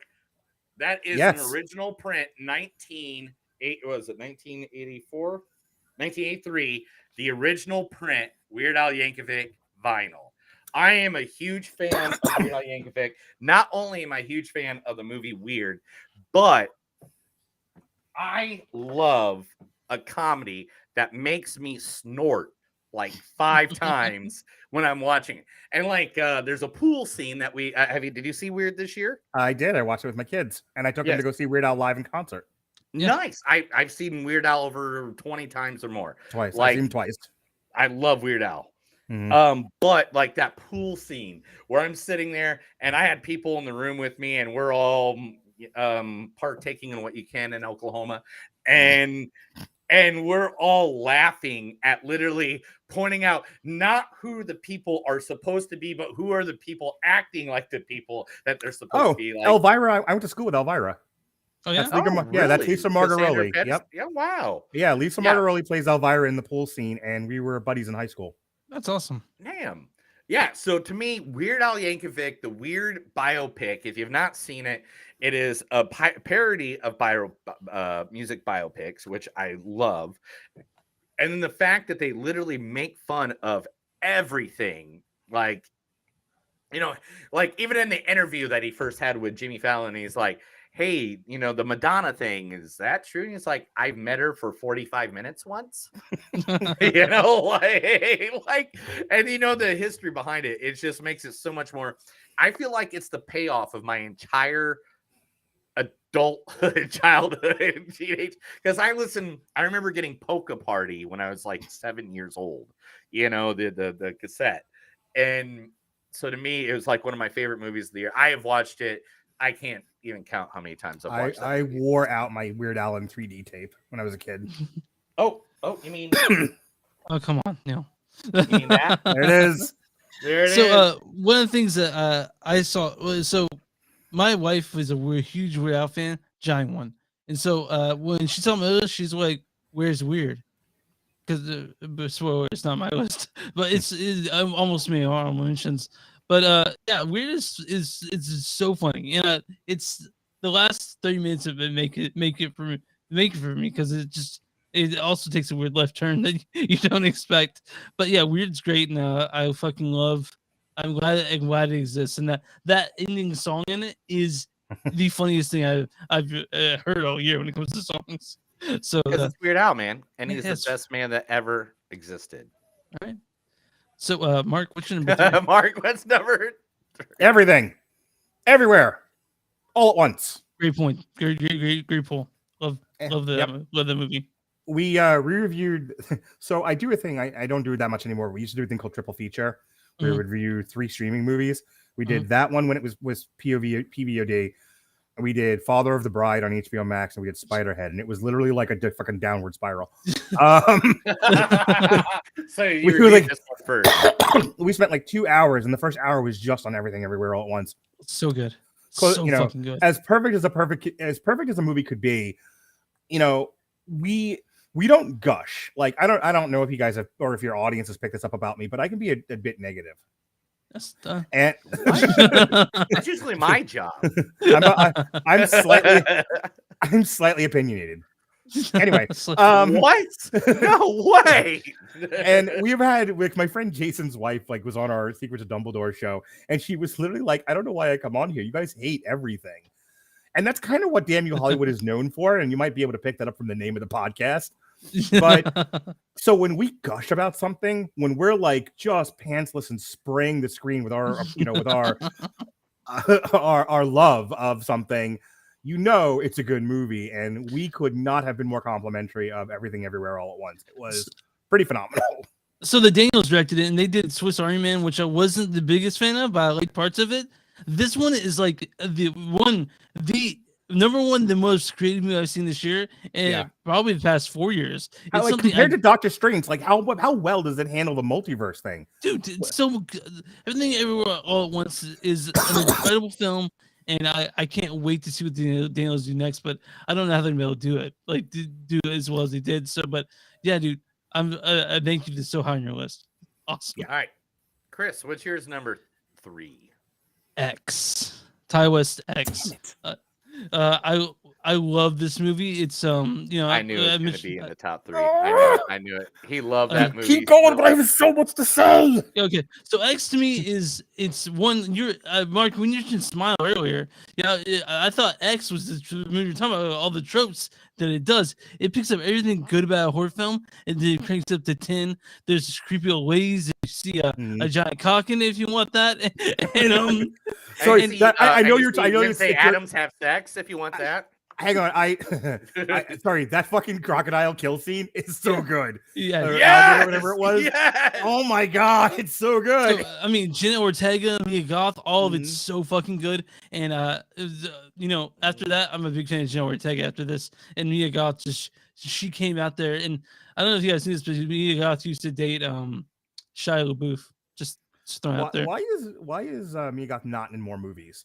right? She needs to be in every single one. Yeah, Don't she That'd be worry, really fine. I'm sure she will be. She gets 3 now, and I'm sure she'll get a whole line of them. It'll be like Anna Joy Taylor. Like she was in a couple things when she was younger, but as soon as she got Which, by like the way. Queen's Gambit, bam, that Yeah. like thing. Yeah, Mia Goth's gonna get like a TV show, like Yeah. some sort of a Netflix show, and she's gonna blow up because she's the best actress nobody knows about. Yep. And X, guys, if you guys haven't seen it, it's fantastic. I loved X. It was is. the- Sorry. Yeah, it is Ty West's best movie. I mean, if you guys don't like Ty West, Man. whatever. But it's Ty West's best, better than House of the Devil, better than Innkeepers. X is Ty West's best movie, and I'm so glad it got made. It's my And, number 2 for. It's my number 2 for the year. I mean, when you compare that to the Texas Chainsaw Massacre Netflix movie, where it's like 180 degrees Piece apart of from each other. shit. Yeah. Yeah, I don't. Oh, I didn't think of it when I made my Texas top Chainsaw 10, but that's Massacre up was there. this close to being on my Yeah, worst movies of the it's year. so bad. And X is so good, but I don't want to even talk about the horror elements because that's not the thing that impressed me the most about X. No, it I wasn't. talked before about having a perspective, Mhm. and the other thing you might have picked up about me besides my lack of opinions is I talk about sex a lot. I'm interested in it, but not just Usually from naked, covered in "Ooh," bacon lube. at the moment. Yes, how I podcast. So don't Hey. you invited me here. You knew what you were getting. That's why there's Yeah. a green screen, Neil. You don't know what's in my S&M room. Anywho, but I'm interested in sex from an intellectual level, and I know that sounds Mhm. really snooty and like fucking whatever, but No, I No, agree with that. I'm with you. I like burlesque. I like, yeah. So like X takes a perspective on sex and aging. I'm almost 50 years old, and that was something I really related to, especially this year, where there are changes that go on. The thing I said at the time, and I'm going to relay it here, and eventually I got to cut this for TikTok, is your mind is still active and working until it's not anymore, but well into your eldest of elder ages, like your 80s, your 90s, your mind is still active and going. You still have needs and wants, and your body fails you every step of the way. I turned 40 6 years ago, and my whole body just went to crap. I got cancer twice. I yelled something 20 minutes ago and pulled something in my chest. I don't know if you saw that. I'm like, fuck. It's like, I I went to have sex the other week or whatever, and I went, and all of a sudden it's like I got a Charlie horse down my entire right leg. Oh, it's isn't like, what the hell is this? isn't it great when you have to play through the pain of sex? You're like I'm gonna finish, but ow, my glutes. Like there's the whole thing about X, not to be silly anymore, is that it really speaks to the idea of you still want to be a full human being, and part of being a full human being is experiencing the joy of sex, Mhm. and your body just can't anymore. Yeah. And what that does to you, Viagra. to not if you're a woman, to Yeah. to continually have the things that make you a human being stripped of you over time, to the feel that you don't feel like you're a human being anymore. I would fully believe that an older person would absolutely kill a bunch of dirty, filthy pornographers. Like that, Yeah. just that Totally. frustration alone. But I also, there's been a lot of talk this year. We reviewed Pam and Tommy, and there was a whole discussion of women's sex and their agency and owning their bodies and owning their right to, as some of my friends would say, have their slutty period. Yeah. You know, and are sort of, you know, it's the year of our Lord 2023, and we're still having very puritanical views about how Mhm. women should be viewed in terms of sex 100%. and what, Yeah. you know, my wife very likes to tell me all the time. They're like, you know, sex is made out to be this very like protected thing, and sometimes sex is just sex. Yep. And the only people Yeah. making a big deal about it are the people making a big deal about it, but that doesn't necessarily make it so. And Mhm. that's like, Just and see me those in my conversations. 20s, I didn't make a big deal out of it all. Yeah. And I bring this up not to call you derail your podcast, but like that's what X is talking about. So Mhm. so the brilliance of X and why it's my number 2 for the year is, I know it's your number 3, it's my number 2, and it is because it takes a familiar genre, toys with it, but uses it as a platform to discuss these very interesting and serious issues. Mhm. Film, ladies and gentlemen, that's film. Yeah. On the one hand, they're having this really poignant discussion about sex and agency. Mhm. We're having a psychological look at the sort of the inhumanization of oneself due to the nature of age. Yep. And an alligator kills a bitch. It's fucking awesome. I'm so glad you love X, dude. I'm really glad to hear that. Going on your point of that, Mm-hmm. talking about age, Yes. talking about what it feels like to get older and have the scare of the end coming near. Here's my number 3 pick. Clerks 3. One, this is a 28-year payoff for me because I mean, when did Clerks come out? Maybe 96, 94? No, 94, bro. 94. So therefore it's a 28-year payoff for me. Mhm. And this year I got to meet Kevin Smith. Great guy. Good conversation we had. But this movie put the ending on so many storylines that I wanted as growing up, you know, when I went and seen Clerks, when I went and seen Clerks 2. Chris was in Clerks 2. Did you know this? God damn it. No, seriously, watch. Literally, right here it is. Here it is.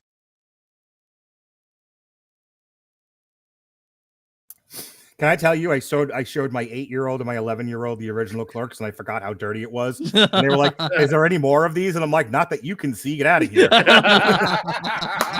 No donkey show for you. I'm not that You know, kind of donkey dad." show. But Look, we can talk about snowballing, and you know, and in a different show. sucking 37 dicks. Yeah, look, that's fine In a for an row? 8-year-old boy, but a donkey show is way too far.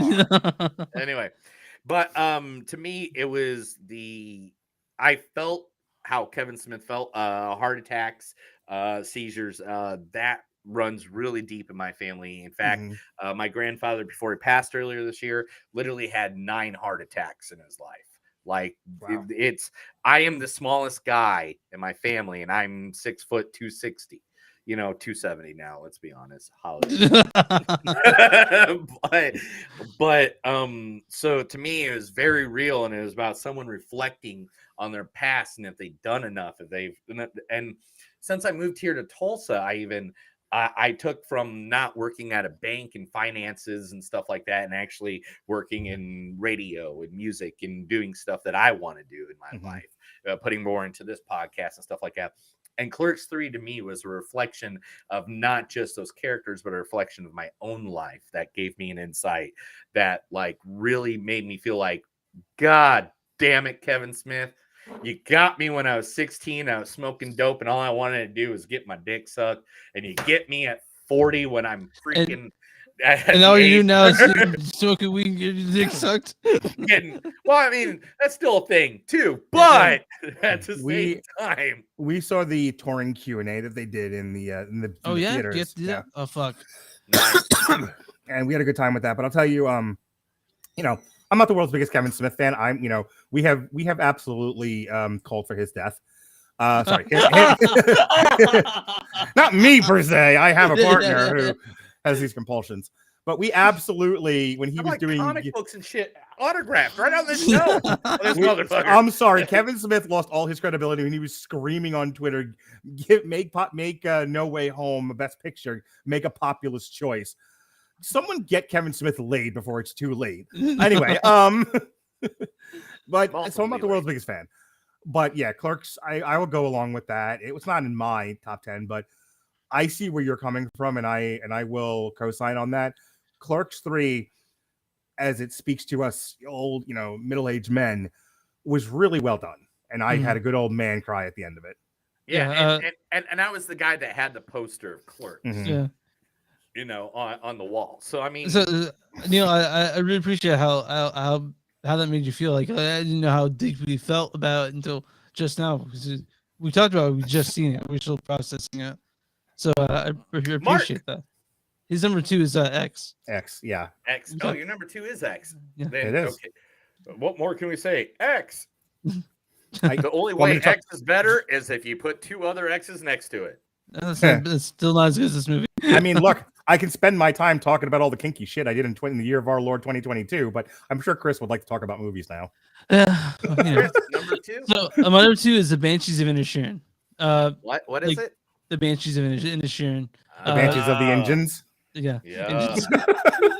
Banshees of Inisherin is Banshees of Ed Sheeran was great. So the thing is about this movie, I mean, we talked about it earlier, is again, it to me, like with all the rule stuff, and it takes place in the Irish Civil War. So that's often the distance.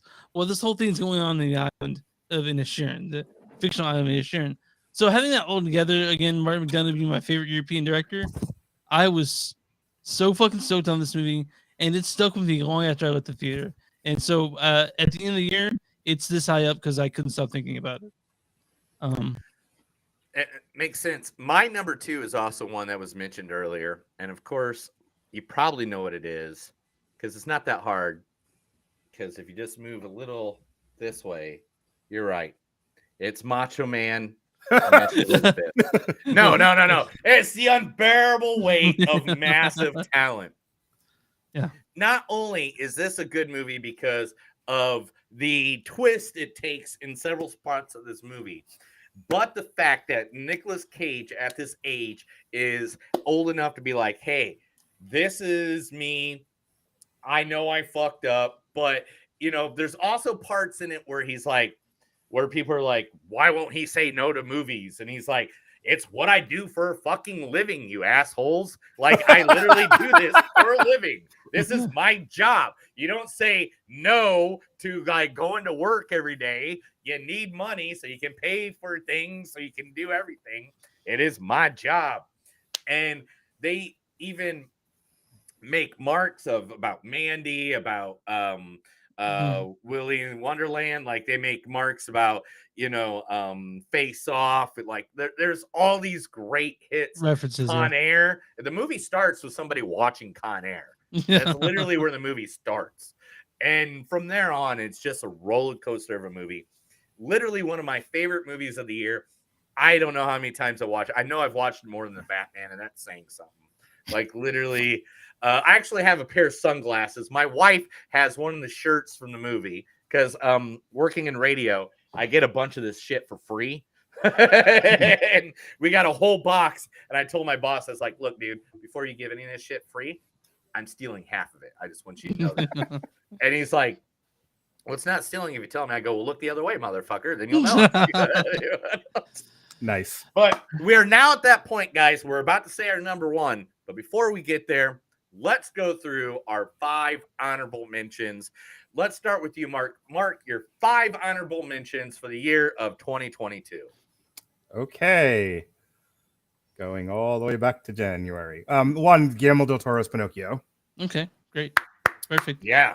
Yeah, we're all about that. On board. I mean, that was like literally one of the best movies of the year. It was really good. I had it on my list and I took it off. Okay. I was not prepared for class. Hang on. What did we review this year?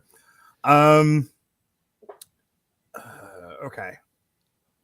Do you want us to go while you're doing the research? No, I can do this. You Scream. can do it. Okay, so Guillermo del Toro's Pinocchio, Scream. I thought Scream was really good. I thought in terms of like rehabilitating that whole franchise, I thought they did a really good job with it. I thought it was an appropriate return to form. I think Scream is such a meta commentary on the horror genre in and of itself, and that's what it got back to. I had no major problems with it, not in my top 10 or anything, but I had to look at like what other movies that I really enjoyed this year. We gave high marks to Scream. And Jenna Ortega, like literally, they hit that mark on that before Wednesday Addams came out too. Let's see. Oh, the Black Phone. Black Phone was phenomenal. Ethan Hawke, yeah. Black Phone was really good. All right, that's 3. I can do this. Yeah. You can do it, buddy. I swear you can do it. Samaritan. We love Samaritan. We were talking about. We reviewed it actually. We were talking about like that return to that 90s level mid-tier action movie. Where the 90s, where everything was dark, wet, and on fire. Samaritan was a throwback to that, for movies, you guys who like movies. We loved it. I know a lot of people either ignored it, as Stallone superhero movie. Fuck that. Amazon Prime, never mind. But we went out of our way to review it, and we did an entire thing about the 90s action movie and how Samaritan was a throwback to that. And it was one of our favorite movies of the year that's not in my top 10. Let's see. And finally, Chris Bailey. Okay. I'm going to say one, and you're going to be like, really? I liked Babylon. I did too, man. I saw that recently, and I saw that like last week, and you talking about the show. But that one was not bad, man. It was 3 hours, but I was never bored. Babylon. Yeah, Babylon. I don't know if you guys know this or not, but I really like movies. But I not just like movies. I like everything about the movie industry. I like to talk about the finances of movies, the history.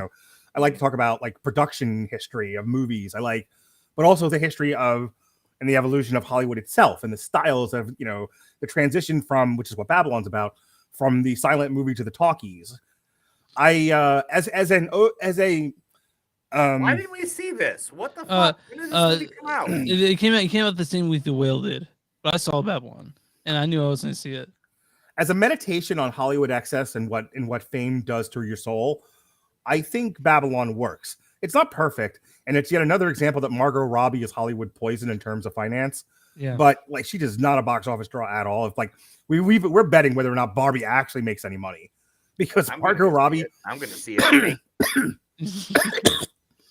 Nothing that Margot Robbie starred in has made money since I, Tonya. Yeah. We tracked it. Yeah, so we loved that Tonya too. If That's the first movie we did in the podcast. Did you know that? That was the first movie we did on the podcast. Yeah. If Tanya and The Last Jedi. If you don't count, and to me, she's not the draw here. She's barely in the movie. But if you don't count like Quentin Tarantino, Once Upon a Time in Hollywood, that woman has not been as a starring person been in a movie that has made money since I, Tonya. Yeah. So yeah, Babylon. That opening party scene. First of all, the elephant shitting on the guy was like a metaphor for your experience watching that movie. It's fucking fantastic. Oh my god, you haven't seen it. No. Dude, it's worth it just for the elephant shitting scene. It's so good. Like in the last 3 months, let me tell you this. In the last 3 months, there was 22 days in a row that I worked, and I went to 17 concerts that I had to work. Yeah. And like literally, so I've seen a lot of music, and it was hard for me to even get the 2 movies in that we were watching at the time. Okay. So there's a lot of things I've not got to see because of that. If Babylon's definitely worth a watch when it comes to BVOD. Like I wouldn't necessarily go to the theater to watch it, but when you can watch it at home with your wife, like I'm going to do, if you really enjoy like Hollywood and all of its glory, including its history, I think it's worth a watch. All right, those are my top 5 in the honorable mentions. Chris, you're 5. What? No, we can't hear you, Chris. Chris's computer has fucked off like it does sometimes. Chris, go in and go back in. Come on, hurry up. You got 5 seconds or I'm going to fucking kill you. This happens all the time, people. Chris has shitty equipment. I don't know Right. what else to say about Here, that. we're gonna play a game while until he comes back, and you just yell "Shut up, Rattledge." Here's what we're gonna do. Ready? Mhm. Movies we haven't talked about yet. We reviewed Munich: The Edge of War. I don't know if you saw it, but we really liked it, and that was our year Which in one? review from last year. Munich: The Edge of War, which was a Netflix movie. Yes. Okay. Seen it. What'd you think of it?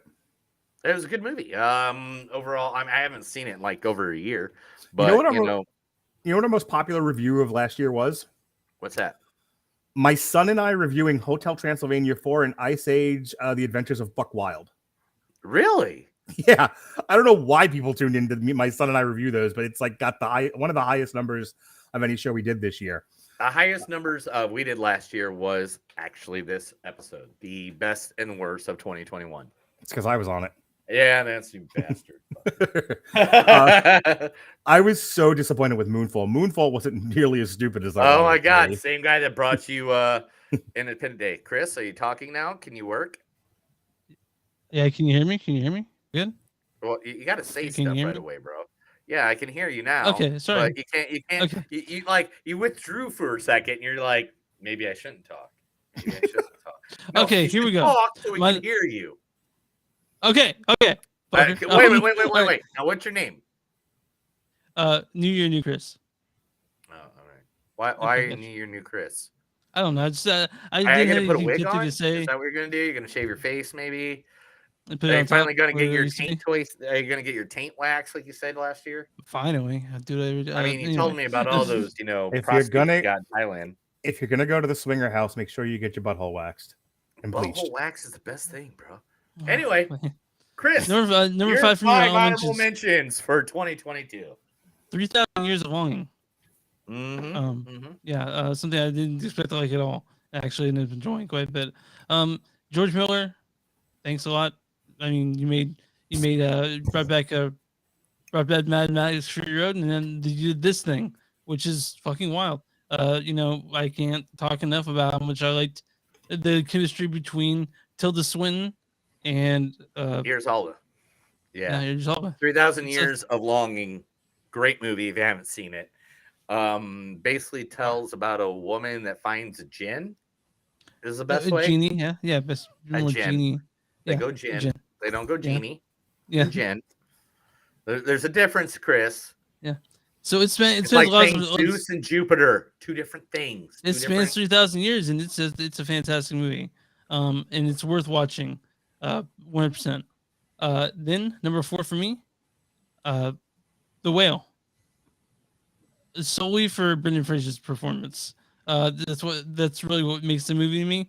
Like, even if the storyline's not that great, even if it's a little bit saccharine, Brendan Fraser's performance makes this worth watching alone, and that's why I just want to know that one thing in my life mattered.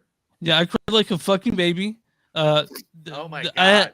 I saw AMC, so there's 2 seats together, like, and one stranger had taken the seat right next to me, and so I was quivering in the corner, not hoping that He didn't hear me noticed that blubber. you're crying like a little Yeah. bitch. yeah, I was like, "Ah!" But yeah. Number 3 for me, Revealer. I saw Revealer at Panic Fest this year. Now it's on Shudder. And Neil's probably thinking that I picked Revealer because I interviewed the team from Revealer. He did. He I did. He totally they three-way.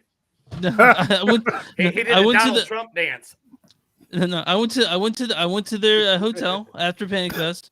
If you don't know, Mark, Panic Fest is a horror thriller film fest, and KC happens every year, and they show a bunch of movies that aren't going to come out for years or a year. But Revealer came out in Shudder, and I got to talk to the whole team for Revealer. I had a great time talking to them, and I really excited that I liked their movie because I'd already arranged to interview them before I Chris saw was it. nervous. He didn't know how to interview people. Anyway, But it was good. It was a good interview, though. yeah, so- it so- was. I heard it. yeah, It was good. yeah. But a Revealer takes it's about a Christian fundamentalist and a stripper stuck in a sex shop during the apocalypse in 1980s. By So any means, it is B movie quality, but the acting and the where it goes, like the story, is actually really good. Yeah. I watched it too, and it was really good. Chris, And what's my next? this one I actually have 2 because I couldn't choose. Fresh / Bullet Train. those two. We talked about those. Fresh and what? Bullet Train. Oh, you did 2 of them together. Okay. Yeah. Because I couldn't choose. And then finally, Jackass Forever. Jackass Forever. Yeah. Whoa! Not a real movie. I did Not a real movie, I know. not think that was coming Okay, from it's your not- mouth. Jackass Forever is not a real movie, but it's I laughed the hardest at this movie this year with Jackass Forever. I took my son to go see Jackass, and seconds into that movie, I felt like a bad parent. You should have. There's so much dick. So much dick So- in that movie. Dude, so So I, much- I did a TikTok of so my much son, dick like, in Jackass Forever. I There's just so much dick. no shit. That was what my son said. I was like, Jonas, what did you think of Jackass Forever? This is for TikTok. He's like, there was so much penis. All right. So my top 5 honorable mentions for this year. I think all of you have said them, at least one of them at some point. One, Violent Night, fucking greatest. It's going to be my Christmas movie list for the next years to come.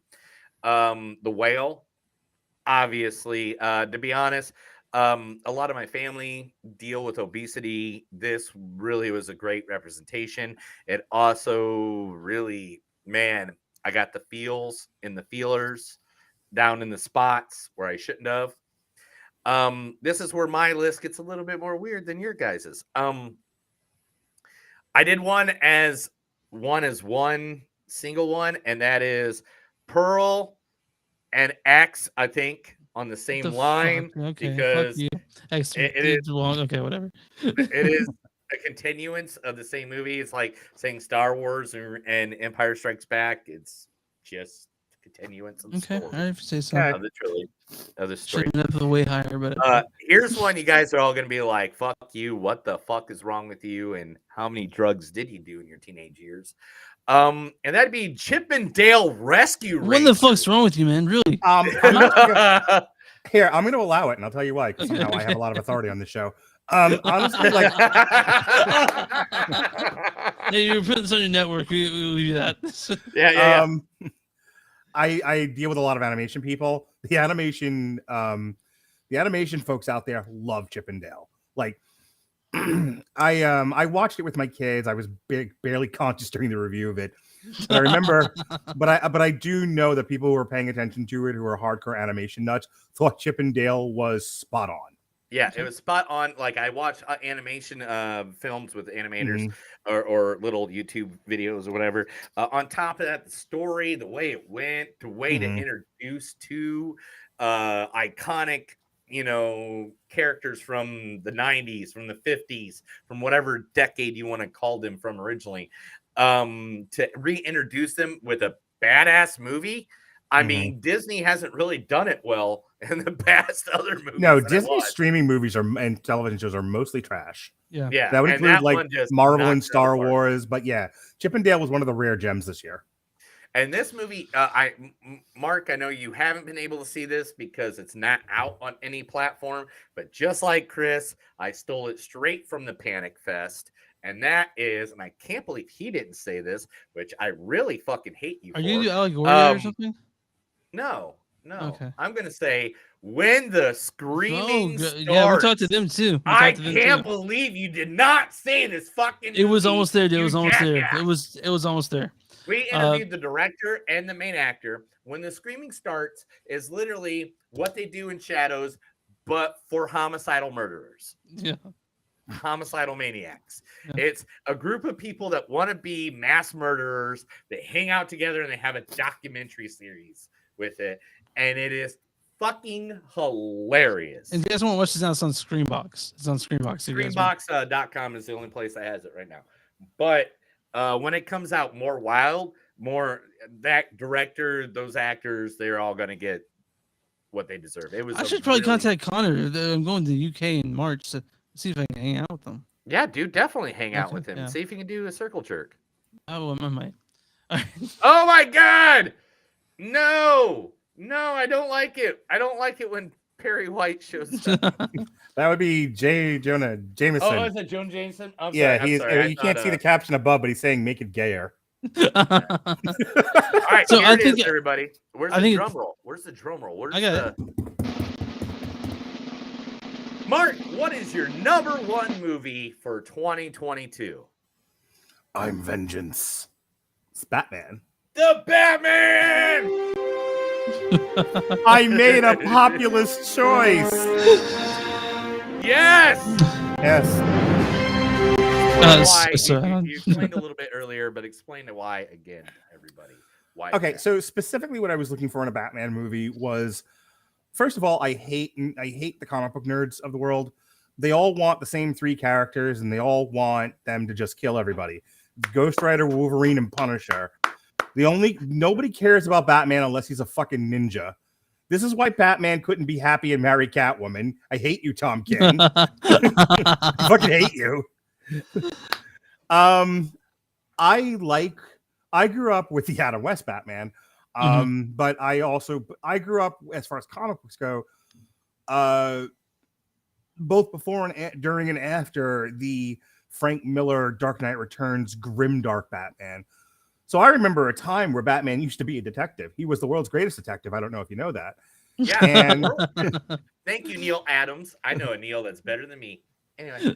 and he would actually like collect clues and solve crimes and figure things out, and he didn't have to punch his way through everything, and that wasn't the No. solution to the problem constantly. Even Yeah, after the Jason Todd died in the Right. Death of the Family, the Yeah. next series of comic books after that is him trying to find Two-Face, and he doesn't know he's trying to find Two-Face, and it reflects in the comic book that him and Two-Face are actually going through the same struggles, but they Mhm. don't know it because they don't know that they're about to collide together. So It's one of one my of favorite comic books of all time. One of the things that you guys brought up that I didn't actually think about until people started saying is Batman being a detective. So seeing the guy in the bat suit with a bunch of detectives figuring out this crime, which I had to stifle laughter because it was kind of ridiculous, but I do like the fact that they focused a lot on that in these movies or the Batman, because that's really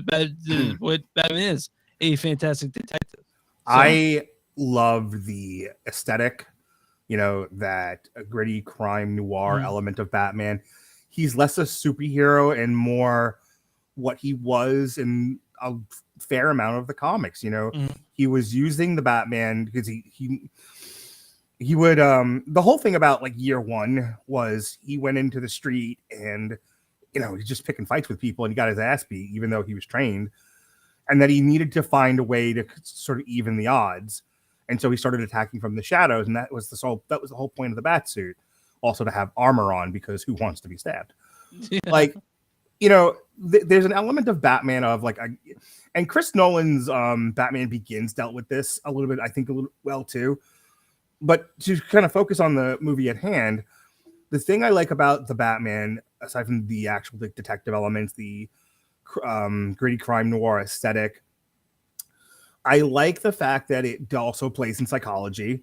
The Riddler isn't Frank Gorshin, just doing goofy shit, or Jim Carrey. Like, he's fucking with Batman. This is about classism, which I like. Right. Yeah. And in that sense, it's like a revenge tale. This is his way of, kind of like the way Joker was, where we are speaking to the imbalances of classes, the have and the have-nots, and what that does to people, and how it affects our thinking and how we relate to others. That's why I like Joker as much as I do. The Batman, the same thing. Enough to have him tattooed on your arm. On my leg. I actually have the Killing Joke. I literally, I hate to interrupt you. I literally have my uncle used to do art before he passed, and one of the last pieces he ever did was a pencil drawing painting that I have right here on my wall. That is of the Joker when he comes out of the chemicals at the end, Killing Joke, with his hands in the hair. Yeah, like literally, like right there on my wall. So I'm a huge Joker fan. So to finish up. Everybody in the cast is great. Like, what's her face? Zoe Kravitz. Zoe Kravitz, who we don't always love, but I think she does her level best. I think it's been a long time since I've seen someone do Catwoman really well, and I think she did a good job with it. My it's so funny because I brought my kids, and my kids really didn't know how to relate to the movie. Like for the longest time, my daughter's favorite Batman movie was Batman and Robin. Of course So it is. you know, Listening they to the camera. they didn't fuck. Separately It was so between funny the because like I saw Batman and then I think Morbius, whichever order they came out in, and my son's just like, I take him to go see Batman, and he's like, I don't get it. I take him to go see Morbius. He's like, that was amazing. Dad, what did you think? Loved Batman, hated Morbius. He was like, I don't understand movies. Like, Oh. anyway, Batman, #1 movie of the year for me. That is totally like my fanboy choice, though. Chris. #1's Everything Everywhere All at Once for me. You know, Oh, to me, this was my head and shoulders God, above everything I've Chris. seen this year. Chris, we did it together, bro. Okay, all right. We so did it together. We did it together. I fucking My hate that. #1 I can't choice stand it. also is Everything Everywhere All. Okay, so at to me, this once. was a head and shoulders above everything I've seen this year. It's one of those great movies I've seen in the past 5 years. Honestly, I love this movie with a undying passion. I could see it actually IMAX. So like we stayed a week early. Yeah. I'd seen IMAX, so maybe that helped a bit. The reason why Avatar wasn't chosen because this movie had seen theaters after that. It's really whatever it is. But Everything Everywhere All at Avatar Once. is not a movie you see out of theaters. No, No, that's why it wasn't chosen. And that's why it's not on anything. It's Yeah. like there literally. were 2 movies in the last 2 years that I told everyone they had to go see on an IMAX screen. One was Dune. Yeah. The second Yeah. one was Avatar. Yes. So Everything Everywhere All at Once. So it's not just a movie about the multiverse. It's a movie about immigrant. It's about an immigrant story. It's about it's about the relationship of interest between two individuals that are actually also trying to be in a relationship. it's about being a queer Asian. It's about all kinds of sort of things that are hard to explain. But Everything Everywhere All at Once does it with the most bombastic, most funniest, touching, and you know. Hot dog fingers. And Mark, you didn't see this movie, am I correct? No, he saw it. This is number. It was my #3. Yeah. #3. Okay, sorry about Yeah. that. My memory sucks. Anyway, I live in Oklahoma. Where your memory sucks. Anyway, But, I get it. It was an hour ago. yeah, I know. So, it's so, 2 years this- ago, actually. This movie, I really have so much to say, but I can't say it because I don't know what I can say without giving anything away. But I love this movie with an undying passion. I think everyone should see it. It's the Daniels crowning achievement. I don't know how they can beat this. This was a movie I that. mean, not only do you have like the return of Short Round, that hasn't been in a movie since Indiana Jones and the Temple of Doom. You also have Michelle that like just is one of the great actresses of the last decade. Jamie Lee Curtis is in there, and then the deep emotional connection that you can find on actual multiple levels of what the story. You can reflect it as a mother and daughter trying to find love between each other. You can find it between a family trying to figure out how their unit works. You can figure it out how like it's between discrimination in the world, or how the government suppresses people through taxes and other government factions. Like there's literally a multi-level, there's so many understories of the story of the understory of the story that's being told by the story, by the characters, by the story, with the other story underneath that story. And it's That fucking literally- insane. It's It's such a good movie. multi-layered in many, many ways. And the only reason this will not win Movie of the Year at the Oscars because Brandon Fraser put on a fat suit. Besides that I don't see any other reason this movie should not win everything from here on out. If anything wins between Everything Everywhere All at Once or The Whale, fuck the Oscars. I'm never watching them again. When Best Picture goes to Avatar, I'm gonna laugh my ass off. When it goes to Avatar, they'll be like, "Oh, great!" I'll be surprised So if now it we is know what the nominated. next 7 movies are gonna get. So Everything Everywhere at Once, my favorite movie of the year. I'm probably we'll do this up here. I'm gonna go ahead and watch it again. So Yeah. Like literally, the reason Avatar is not on any of my lists, and again, it was this. It was beautiful in the theater. It was magnificent to watch it in IMAX 3D. Mhm. But that movie is the exact same story Now we got water. The next one will be sand. The next one will be they're in the saying moons. The they're next one announcing after that will be in a cave. The next one after that will be, we'll be at McDonald's with the blue. they announced the next one. Getting They announced, fries. they announced the like, next one will be fire. That's what they announced. It'll be is it fire. fire? Yeah, Because fire there's Navi. a lot of places people live in fire. Yeah. Yeah, all those ancient civilizations that lived in volcanoes. I mean, I think they're just gonna go through Legend of Near Zelda 'em, but characters not that have in 'em, though. Goron, Navi, But yeah, that's 2022. That's I mean, that. So everything, everywhere, all at once is ours. The Batman, which I could not agree with more, with Mark. Man, I feel like. What do you feel like about 2022? Do I just talk till the music plays out? Sorry. So I was waiting for the music to go out. So about 2022 and in all, like, I mean, we had a couple years there where, cinema's not really getting made, like stuff was shitty, but I mean, cinema and in all of 2022, how do you guys feel? I mean, here's the thing: in 2019, in terms of worldwide box office, it peaked. Like every movie in 2019 in the top 10 made over $1 billion.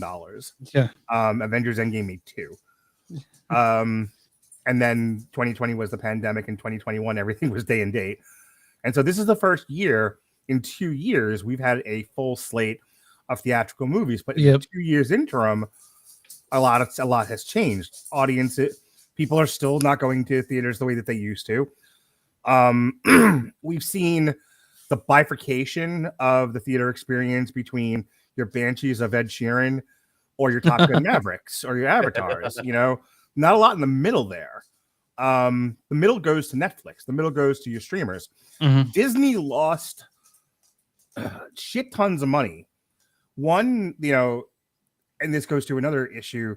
A lot of the movies didn't get China releases, so knock 400 or 500 million off the worldwide box office right off the bat, because that's usually what China brings in.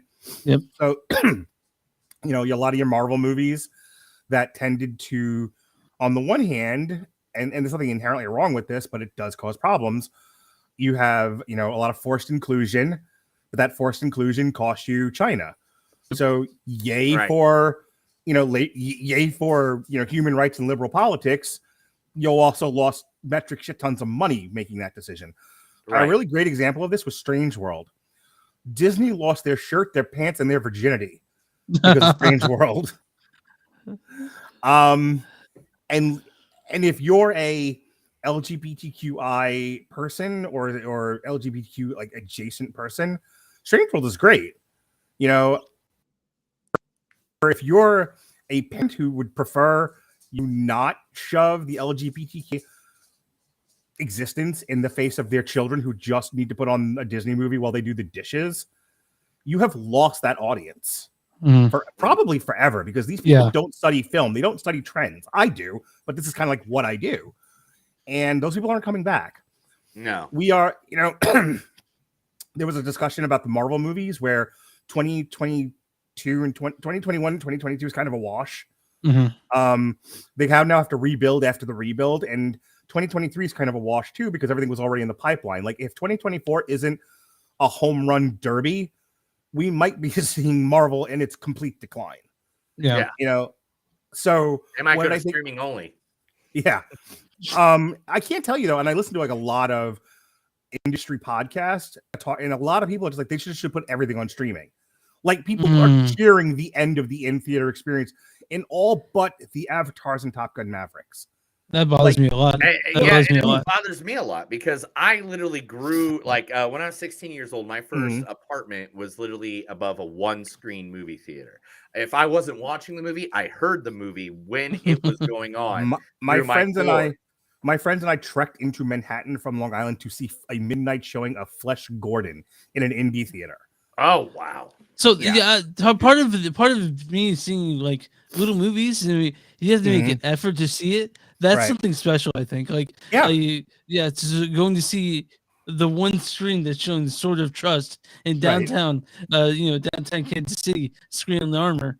I had to. That was a fucking bitch to get to, but I'm glad I did it. I think going to see these movies. Clerks 3 is a great reference to this, because Clerks 3 was only around for 2 weeks. Yeah. You can only see it for 2 weeks here in Tulsa. I literally got tickets. Me and my wife got tickets to go to it on a random Tuesday at 7:00, right? Random Tuesday at 7:00. We pull up. Sure enough, walking up to the theater are 4 of my fucking friends in Tulsa. I don't got many friends here. I've only lived here a couple years, guys.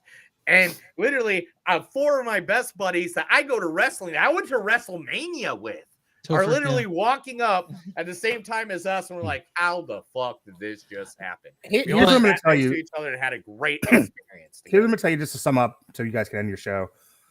If people don't go to the movies, we're going to lose them. Yep. There'll always be movies. Yeah. But do you really want to live in a world where yet another thing is, there's another thing that we've lost as a part of the brick and mortar culture? We're losing malls left and right. That's going to be a thing of the past. I mean, bookstores still exist, but I can't tell you how many people don't care for the tactile nature of books and are perfectly happy buying, stuff for their Kindle. Music stores are dead. Yep. Everyone does Spotify or Apple Music or Pandora. Yeah, you got to go to vinyl only if you want money. Yeah. So my point is, we're losing parts of the culture, parts of the social culture, due to the perceived wanting of ease. I was talking to I was talking to somebody at work, and I said, "Hey, you're going to take your, does your daughter play with Barbies?" Yes, as does my 12-year-old niece, and the other kid's 5 years old. Oh, did you know that there's a movie with Margot Robbie coming out next year for Barbie? And she was like, I didn't, but that's great. I'm like, you're going to take him to go see it? No, I'll wait for it to come on TV. God, I can't stand that. Yeah. And she's not, and again, like I said, everybody I talk to, like detention deputies and whatnot that I spent time talking about movies with, they all say the same thing. Outside of Top Gun Maverick, which was absolutely an event picture, or Avatar, unless you're a huge Marvel fan, people are just willing to wait for it to come on TV, and we're gonna lose theaters. That's how things go out of business. And I only make mention of it hey, you live in the world you create. Yeah, that's the world you want to live in, where all of us stay in our houses and we look like the fat people from fucking Wally, rather. Wally. Yeah. Well, I guess, but that's not really where I want to live. Yeah, I'm off with my you, soapbox now. I'm with you. I'm with you 100%. Like, going to movies is an important part to me. Going there and making the effort and sitting and putting away your phone for fucking 2 hours, like that to me, like, is it's important. It's important. It's an actual thing. Like when you go to a concert and they lock away your phones at the beginning. I love that. Yeah, me too. I love that, especially working in radio, where then I don't have to take pictures the whole time like I'm supposed to, and I actually get to enjoy the experience.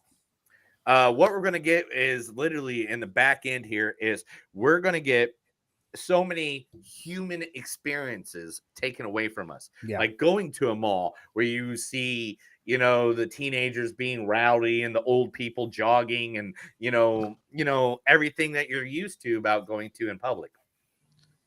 At this point, I have to say 2022, cinematic wise, was great. People, get out to the movie theaters, make it to the movie theaters, because if you don't make it to the movie theaters, we are going to lose not only 3 random nerds from different parts of the country talking about it, but you're going to lose the right to go to a movie theater. So please go out to your cinemas, support it. Guys, any last thoughts on any of this? I think that sums up 22 pretty well. But yeah, go to the theater, everyone. And all right. I'm not trying to say that if you're sick or if you can't do it, I understand. But I'm gonna be an asshole here. Fucking make it to your theater. Use that handicap spot that's there. Mark, thank you for being on the show. Thank you for coming in. Thank you for being a part of us every year, and thank you for being inside of us for just 5 minutes, if not less. We'll have you back anytime you come on. I do enjoy a good soaking, Neil. Chris, hit that outro. That's another episode of Movies That Don't Suck and Stuff New. My name is Neil. I'm Chris. And we are here just to let you know, go see movies, see more movies, come out and see us, and average this next year. We're going to watch every movie we can just to make sure that you know they exist. Have a good night, and remember, love each other, but just don't love your ex. Have a good night. thank you everybody for watching us on all the live streaming there. I see we got a couple on Twitch, we got a couple on the Facebook. Thank you guys. It's a great episode. If you missed any of it, go back, watch the rest of it. Chris will have a different episode of it out this Sunday. Thank you guys. Have a good night. Love each other. And whatever you do, Chris's house is in Overland Park, Kansas, right next to. Shawnee. Oh, wait a minute. Shawnee. Oh, yeah. Oh, hey, look, and I'll also be doing the Royal Rumble Monday, January 30th, 11 a.m. Oh, my God, I got to do it before I go to Monday Night Raw? You bastard. Anyway, thank you guys very much.